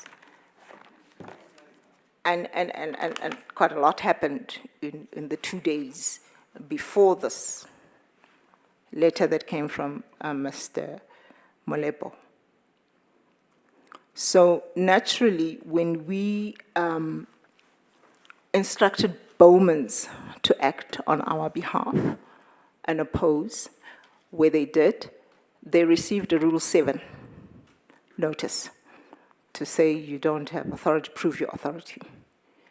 Now, this was my day-to-day functions, Chair, where, that was required because also in terms of the delegations of authority, I was preparing the powers of attorneys to say you are authorized to act on behalf of the organization. So we prepared those accordingly because they came back to us and said we are challenged. We prepared those naturally. We forwarded it to Bowmans to serve. And they did, right? So we were fine. We're going to court, right, on the 9th. This is the day that the matter was set down for. What then happens, Chair? I think it was on the 6th or 7th, 2 days before. So we're quite comfortable that this matter is going to be opposed, and we're proceeding with it. Mr. Kromet Molepo calls me into a meeting. It is myself, it is Diala Mahashwa, it is Mr. It's Mr. Mahashwa, I refer to. It's Mr. Lindikaya Zide, it's himself, it's Mr. Dinkiswaya. We then explain to Mr. Kromet Molepo what the plan was. We told him that we understand that this is what has been brought to our attention, that the arbitrations that were supposed to have been dealt with by the organization have now been settled, right? And the settlement was going to be made an award. We don't agree with it. We have then decided to brief Bowmans, right? Mr. Mahashwa is sitting in the meeting, and he conceded that he was conflicted because we said to Mr. Kromet Molepo, we can't proceed with Diale Mahashwa, they're conflicted. So this is where we are. We're going to proceed and oppose. He agrees. No issue about that. Martha, I support your team. Go ahead and oppose this application. I act on advice of the legal department. I think I've got a vivid memory of what transpired in that meeting. So we left, thinking that this is what we're going to do. The group CEO is away. He's in support of what we are going to do. And we proceed with the transaction with the lawyers that we had briefed. Now, I need to say, Chair, the letter that the evidence leader is referring to is dated the 8th of December. 8th of March. On the 8th of March, Chairperson, I'm in a group exco meeting, right, with the group CEO and the rest of exco. Mr. Dingiswayo is in his office. Unbeknown to me, and I had requested Mr. Cromet Molepo to allow me to engage with the chairperson around this thing. It was not happening. In fact, on the 8th of March, the chairperson was at PRASA, sitting in the next room to where the EXCO meeting was being held. So I requested a chance. I can't just barge into the office of the chairperson. I respect authority, Chair. So through the group CEO, I requested this. It was not happening. So I left it. We went into group EXCO, right? Mr. Dingiswayo is preparing to go to court the following day. I needed to leave early to go home, and I'd advised the group CEO that my child has got a parents' meeting, I need to go. So as I leave EXCO, I approach Mr. Cromet Molepo, who is sitting with close to Mr. Zide, because I just couldn't walk out. And I'm saying, Chair, as I indicated, may I please be excused? On saying that, Chairperson, it's like the both of them were in sync. They say to me, you cannot oppose this particular application that is being heard tomorrow. And I said, what? I said, what is the basis of that? No, the chairperson is very unhappy. We can't oppose this matter. So the instructions are not to oppose. I flipped, Chairperson, at EXCO. And I was very clear with the group CEO. And I said to him, Mr. Molepo, I don't take unlawful instructions. And as far as I'm concerned, this is an unlawful instruction coming from you. We sat with you. We agreed with you that this is what you're going to do. We have prepared for this matter to go ahead. On the eve, you want to tell me that now we are not allowed to do this. What is the basis of us not being allowed to oppose these matters? Because as far as we are concerned, PRASA does not owe CI. In EXCO, Chairperson, sits the executive of the two divisions whose matters these are. I stand up and I say, Mr. Monsami, who is the executive responsible for technical, PRASA technical, I say to him, are you aware of the settlement? Did you guys agree to this? He says to me, no, I'm not aware of it. And I don't agree that we owe CI. I say to Mr. Pete Sebola, sorry, Chair, I'm pointing because I remember where they were sitting. Mr. Sebola, are you aware of these settlements?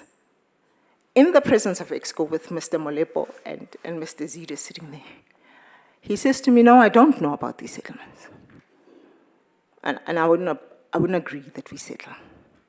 And I said to Mr. Molepo, I said, on the basis that even the group executives of these respective divisions have not given the go-ahead that these matters be settled, we are going to proceed tomorrow and oppose this matter, because I don't know what is going on. But as far as we are concerned, we are going to protect the interests of PRASA in this particular matter.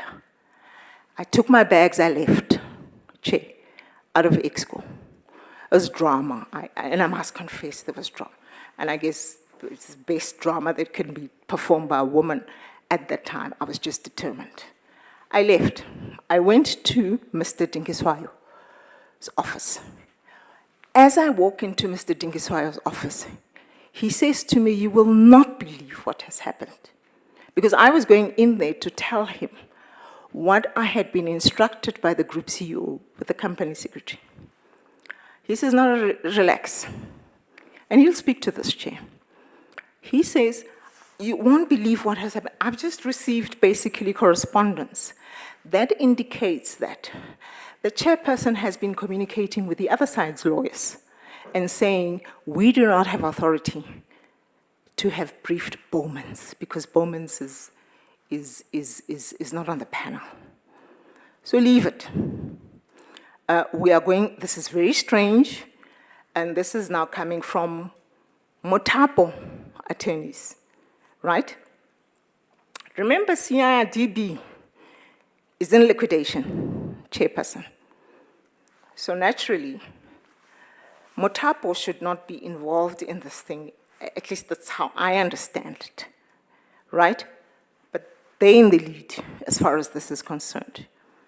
So Mr. Dingosai says to me, this is bizarre, it cannot happen, but we are going to proceed because you've done the powers of attorney. I'll proceed to court tomorrow.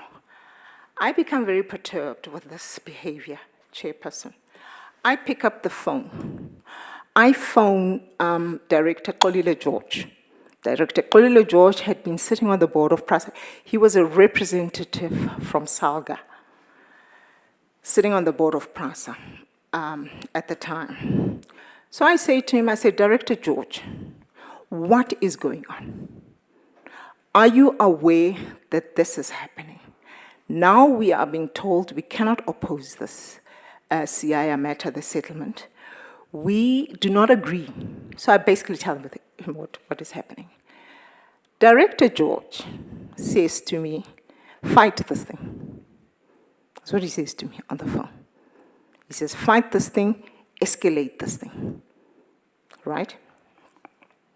So I do, in fact, he says to me, you can write to the PCO2, write to the minister, escalate it. Now, he's a board member, right?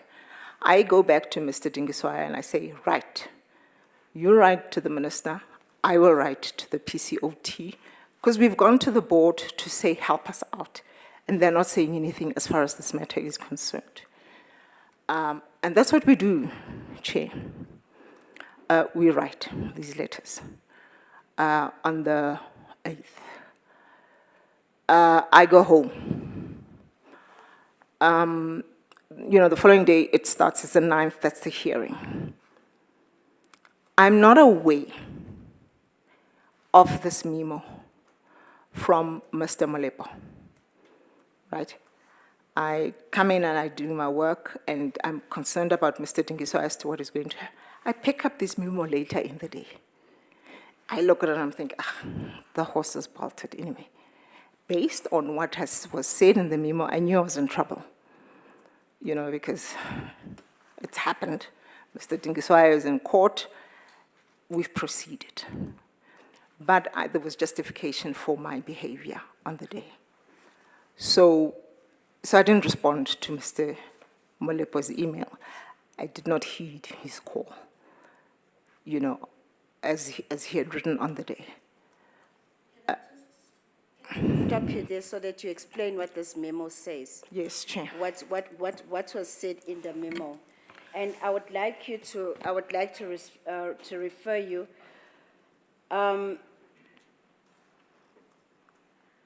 It's addressed to you, as I said. It's on page 289 of the bundle, and it in the memo in the body of the memo in the middle, there are 3 issues that are there, but the first 2 are important. And it says, I met with the chairperson together with the company secretary as discussed. The purpose of the meeting with the chairperson of the board was to discuss the CIR matter.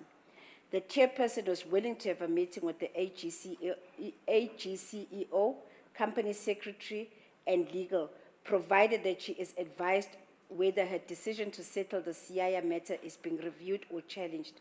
In this request, the chairperson directed that should it be that a decision has been taken to oppose the application of making the settlement. Cromet Molepo to say, I would like to speak to the chairperson about this, but he wouldn't allow me to. This was on the 8th of March. So I wasn't allowed to do that. And then I received this. As I say, I only saw it later on in the day, clearly at least after Fanny Dingiswa had gone to court. I want to refer you to, Clarify, the chairperson being? The chairperson is Judge Makhubele. Yes, Judge Makhubele. That's right, Chair. Yes. Sorry, and did you meet her on that day? No, I'd not met with the chairperson, Chair.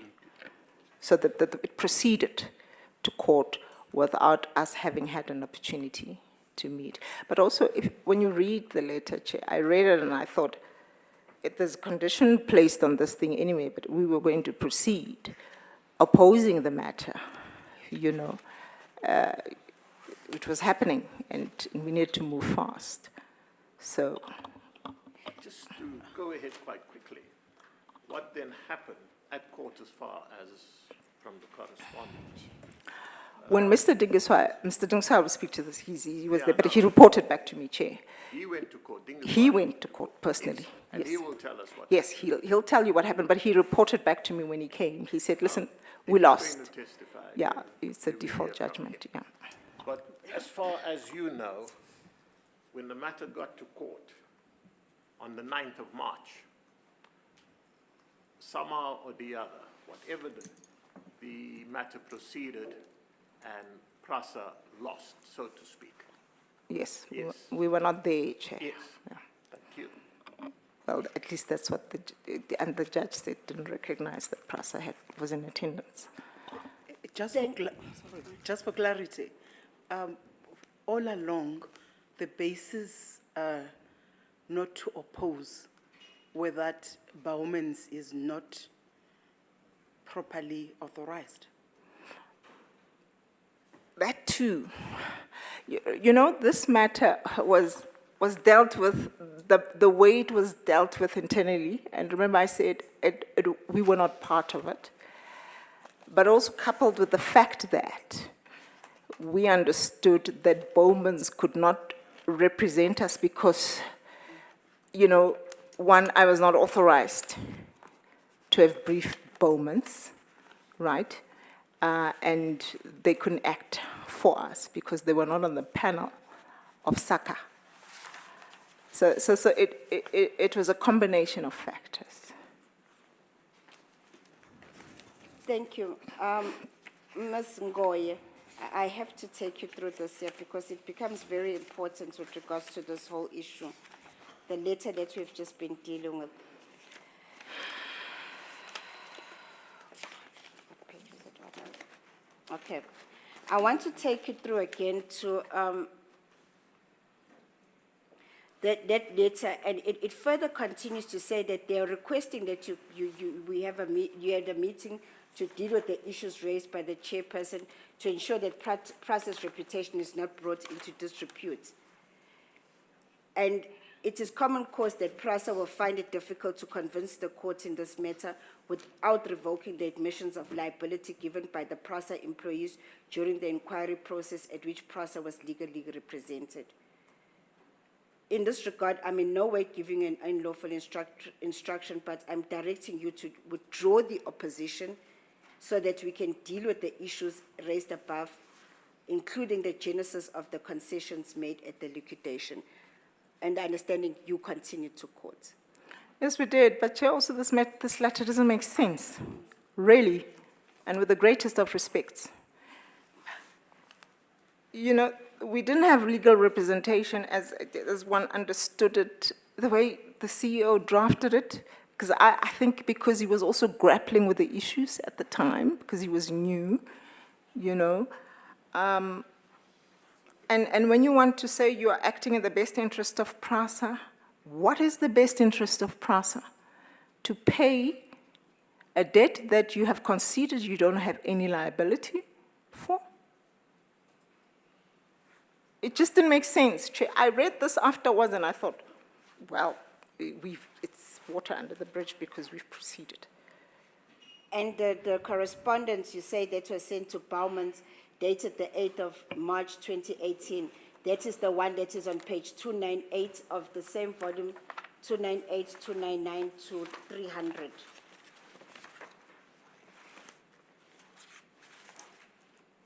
298, yes.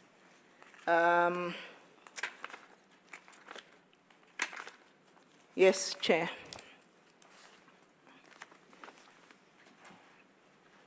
So this was brought to our attention by Bowman's having received this from Motapo attorneys, who were CIA's attorneys. Okay. And in that correspondence on page 299, paragraph number 2,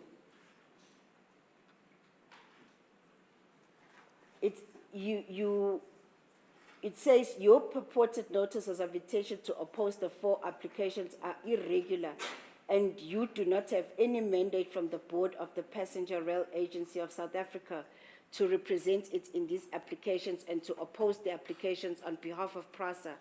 Advocate Nana Makhubele SC is the acting chairperson of PRASA's board. After we received your purported notices of intention to oppose the 4 applications, we requested Advocate Nana Makhubele SC to indicate whether or not the board of PRASA has decided to oppose the 4 applications. Advocate Nana Makhubele SC response was as follows. Then in italics, there's a response that is contained therein, That's correct, Chair. which reads as follows. Those attorneys have no authority. PRASA's legal panel has been suspended since 1 December 2017. We are using SACA panel. I know that you couldn't have been appointed through that panel. Only those who have instructions already only those who had instructions already continue. I've just asked Mr. Zide. He says decision was taken by Martha Ngoyi and the current AG CEO. I know that, Chair. Right. So this is something that was then brought to your knowledge. Yes, Chair. As Okay. I said, when I went to Fanny Dingiswa's office, because I was not aware of this, I was in EXCO, and he had received this from our attorneys. I want to take you to page 272 of the same bundle, a letter that was addressed to Diale Mohasha attorneys, and it is dated the 15th of December 2017. Do you note that? Do you note that correspondence? It's dated 15 December 2017. Yes, I do. I've got it, Chair. When Bowman was opposing, or when filed their notice to oppose, did you have sight of this correspondence? No, Chair. You had not had sight of this No, correspondence? Chair. We didn't have. We Not didn't have yet. it. No, Okay. we didn't know this. Sorry? Okay. You get to, Fanny comes back from court. Sorry, before I get there.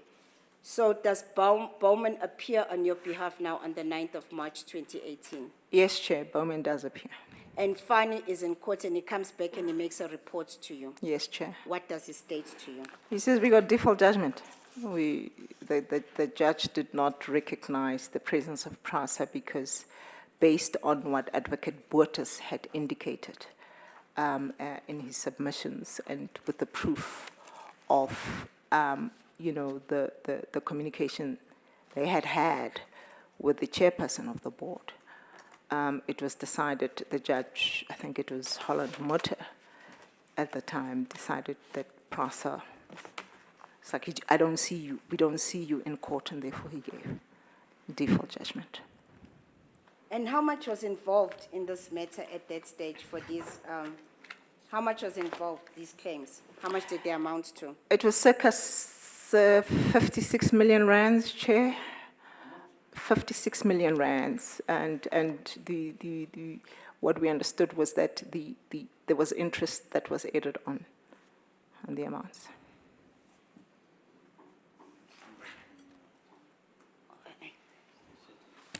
Chair, may I please request another bottle of water, if it's. Thank you, Chair. I'm just feeling. Trying to.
Yes, we may resume.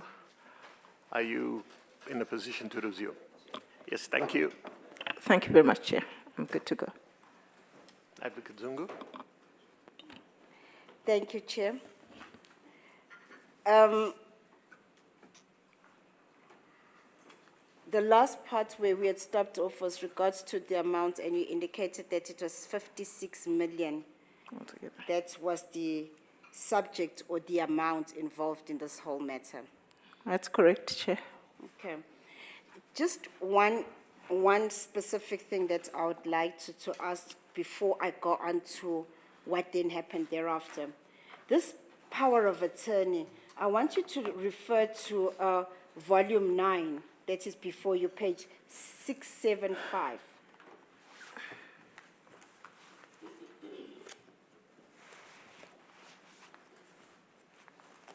I've got volume 9, Chair.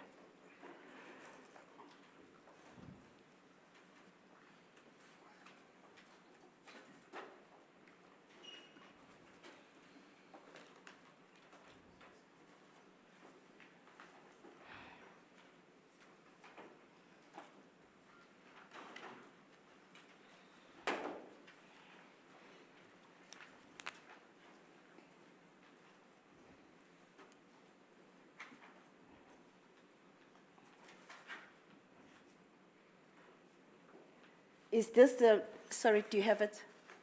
What page? Page Sorry. 675, volume 9. Is it volume 9? Yeah, volume 9. I can't see this.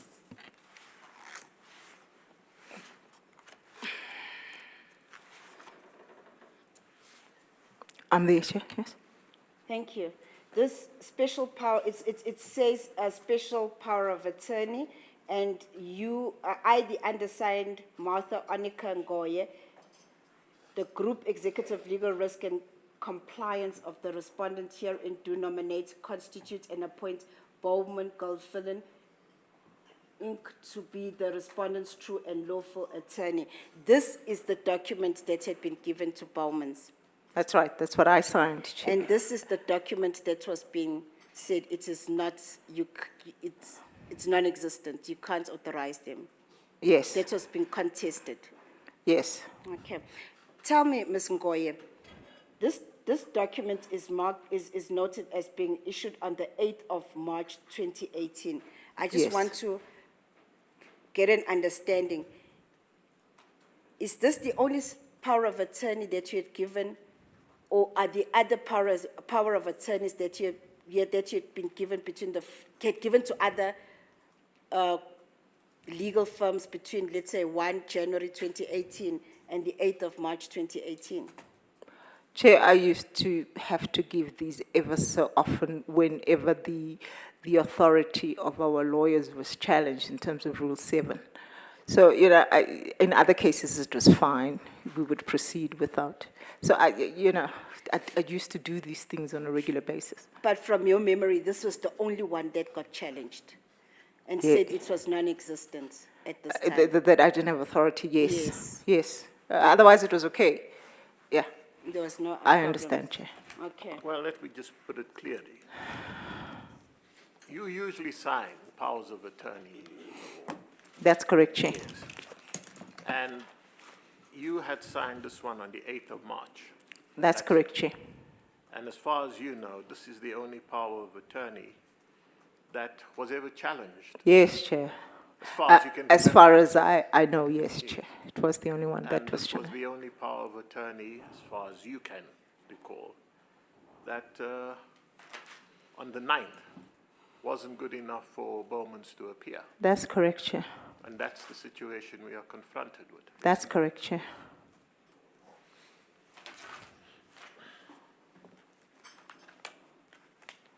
Just one more question. Did Mr. Dingiswayo have this with him, or Bowman's had this with him on somebody from Bowman's or the counsel who appeared for Bowman's? Did they have this in their possession? At court? At court? Yes, they did. I see. Yes, Chair.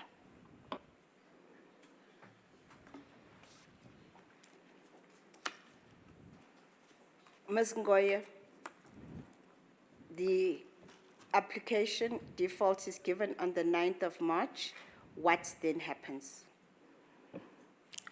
Chair, obviously we were distraught. It was just one of those things that we really didn't want to have to deal with because we believed that we could stop this from really going further. Remember, Chair, I had indicated that on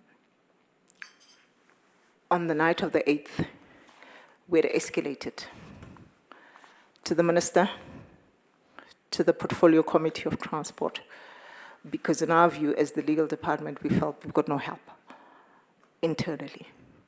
So what we wanted to do was to then have authority to apply for rescission of the matter, and that was our biggest focus after we had received the default judgment. And so we started working towards that, and obviously after having engaged with the Minister, we then got an answer from the Minister's office to say he wants a meeting with the legal department, together with the chairperson of the board and the group CEO. So we were ready to go and see the Minister after this. Before we get there, Before you carry on, well, what was the outcome of all of this? Of what, Chair? Now, from the 9th of March onwards, what happened? Just shortly, if you can. You went to see the Minister, Yes. and what was the Minister's instructions? We needed to do a report. Sorry, We needed to do reports, in fact. did your report? Yes, the legal department did the report. Yes. I don't know about the chairperson. And then what happened afterwards? Later on in the month, the Minister gave the go-ahead to say we can rescind. He said, go get Prasa's monies back. And did you go and rescind? Yes, we did, Chair. And then what happened? And we got the rescission. And what has happened since then? We got the money back. The sheriff didn't pay the money, so we got the money back, and yes. And what After that, Chair, I received a memo from Mr. Kramat Malepo. I needed to explain myself Yes, no, just... in terms of the conduct. As part, somebody can else ask you about that. Yes. I want to know. How did this thing finally end? well, we got the money back, Chair, and the chairperson in the interim had resigned. So we just continued. Yes, no, but Chair. what about CIA? What happened to them? They got the judgment. Yes. Did they pursue it? No, they didn't. Up to today, as far as you Well, Chair, I know that they keep going to the Minister. They keep going to the Department of Transport. know? Yes, Because I encountered this in the next board. I see. Yes. But as far as you know, did it ever go back to court? I mean... No, since- we've never proceeded this matter to court, Chair. So even when we did the rescission application, responses coming from a CI's attorneys was not there. So effectively, we had to remind them to say your answer is supposed to come in at a particular date, and they never happened. So the judgment was rescinded, and as far as you know, it had never gone back to court? No, Chair, it had never gone back to court. Not yet. What does Yes, that well, mean? yes, Chair. This was in 2018. I know it takes long sometimes. Yes, Chair. It's never gone back to court. I see. It's just gone to the Department of Transport. And they're sitting with it at the moment. Well, they're sitting with the instructions were this matter that has been brought to our attention, and the supplier is complaining that PRASA owes them money. And we would always say, we don't owe, there's a court process that's still pending. Thank you. Sorry, what happened to the money that was attached in the The money bank was account? reverted back to, Sorry, the money was reverted back to PRASA from the sheriff to Prasa. chair, yes. Thank you. Thank you, Chair. So after the 9th of March 2018, when you were being questioned by the chairperson, there was a response, an indication that there'd been the money had been with the sheriff. When was that? Well, the sheriff took, the way I understand it, it happened so quickly, even after the awards were made, the settlements were made in order of court. The attachment and the execution happened so quickly, you know, that we found ourselves, in fact, on the 12th of March, Mr. Dingiswayo writes to CI's attorneys to say there is an intention to rescind, right? And therefore, we are going to proceed with it. But at that time, the money was already attached and removed out of one of our bank accounts.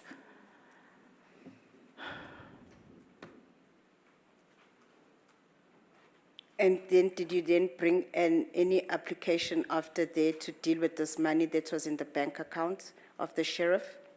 I mean, I guess it follows the process. This is the interdict that we sought because we were rushing time, Chair. 9 March, 10 April, the sheriff was gonna take the money. He was not interested, he needed a court order. We had to work and get that court order. And we got it on the 8th. We stopped him, we got the money back. And then we had to proceed with the rescission because we agreed that we'll expedite that process. It was part A and part B of the matter. Who was assisting you now on that at that time? Which legal firm was assisting you during this interdict proceedings? We continue to use Bowman's. Was there any problem with the appointment of Bowman's at this No. stage? No, They were not no problem. challenged. Yeah. Okay. I just want to take you to thereafter, when you got the money back, there was still this default judgment. You say that there was a rescission application that was brought. Yes, when we did the initial one, we just did it part A, part B. And we agreed with Judge Ranchard, in fact, that we'd ask for an expedited, hearing of the part B because the matter was so important and it needed to have been dealt with. And I think from the questioning by the chairperson as well as Judge Moshide, you indicate that you were successful in regards to the rescission application. That's correct, Chair. And that is the affidavit that we've been dealing with today. In volume 8, that is the affidavit with all these attachments that was used in the rescission application. That's correct, Chair. Okay. Now, is it correct that since that time, the CIA issue has never proceeded any further? It has never proceeded, it's not gone away, Chair. It's still there. Your understanding, after that rescission application, that was before Judge? The rescission was before Judge Tochten. So let me just, yes, Judge Ranchard dealt with the interdict, and then Tochten dealt with the rescission. Now, after that rescission had been, you were successful, has CIA brought any further applications to get this money that they were claiming? Not in court, no.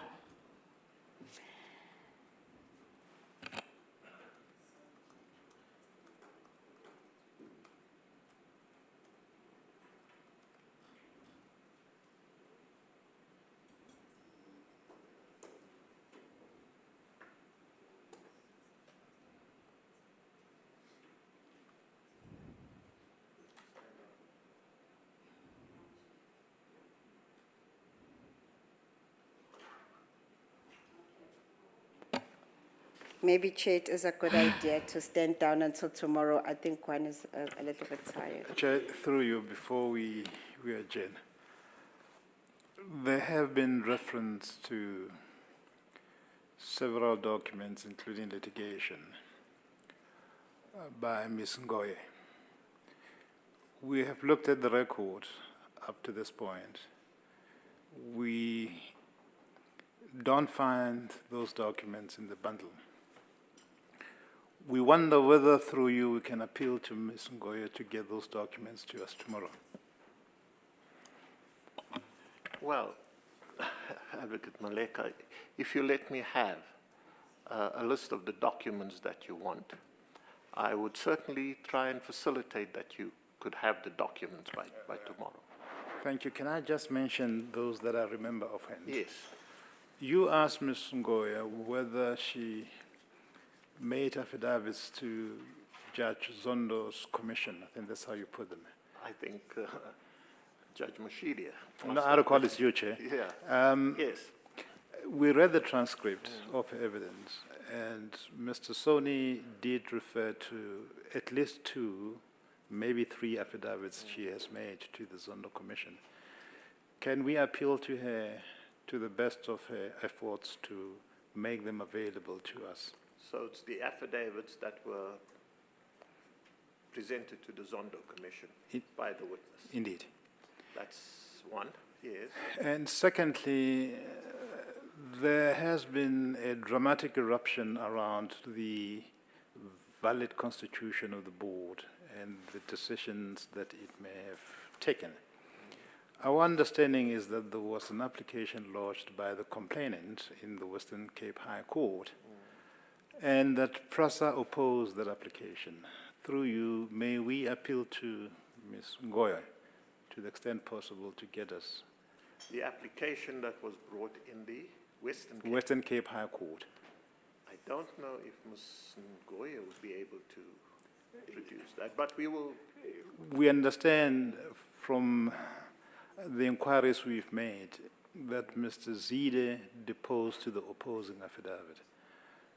Of course, she was still head of legal. Yes, so she may have had it. Indeed. If she could, but if she can't, we understand. But we would like to have a look at those affidavits because they're quite key. Yes, certainly. Yes. Anything else? The last thing is whether she could tell us that the only affidavit which is before us she has made in any proceedings that are relevant to this issue is the rescission application, founding affidavit. Whether she made an application in the. Whether there is any other affidavit. Other than. Yes. Yes. Yes. So you're looking for 3 sets of documents, as Indeed. I understand. Indeed. Yes. If you just give me a minute. Advocate Zungu, you've heard. Oh.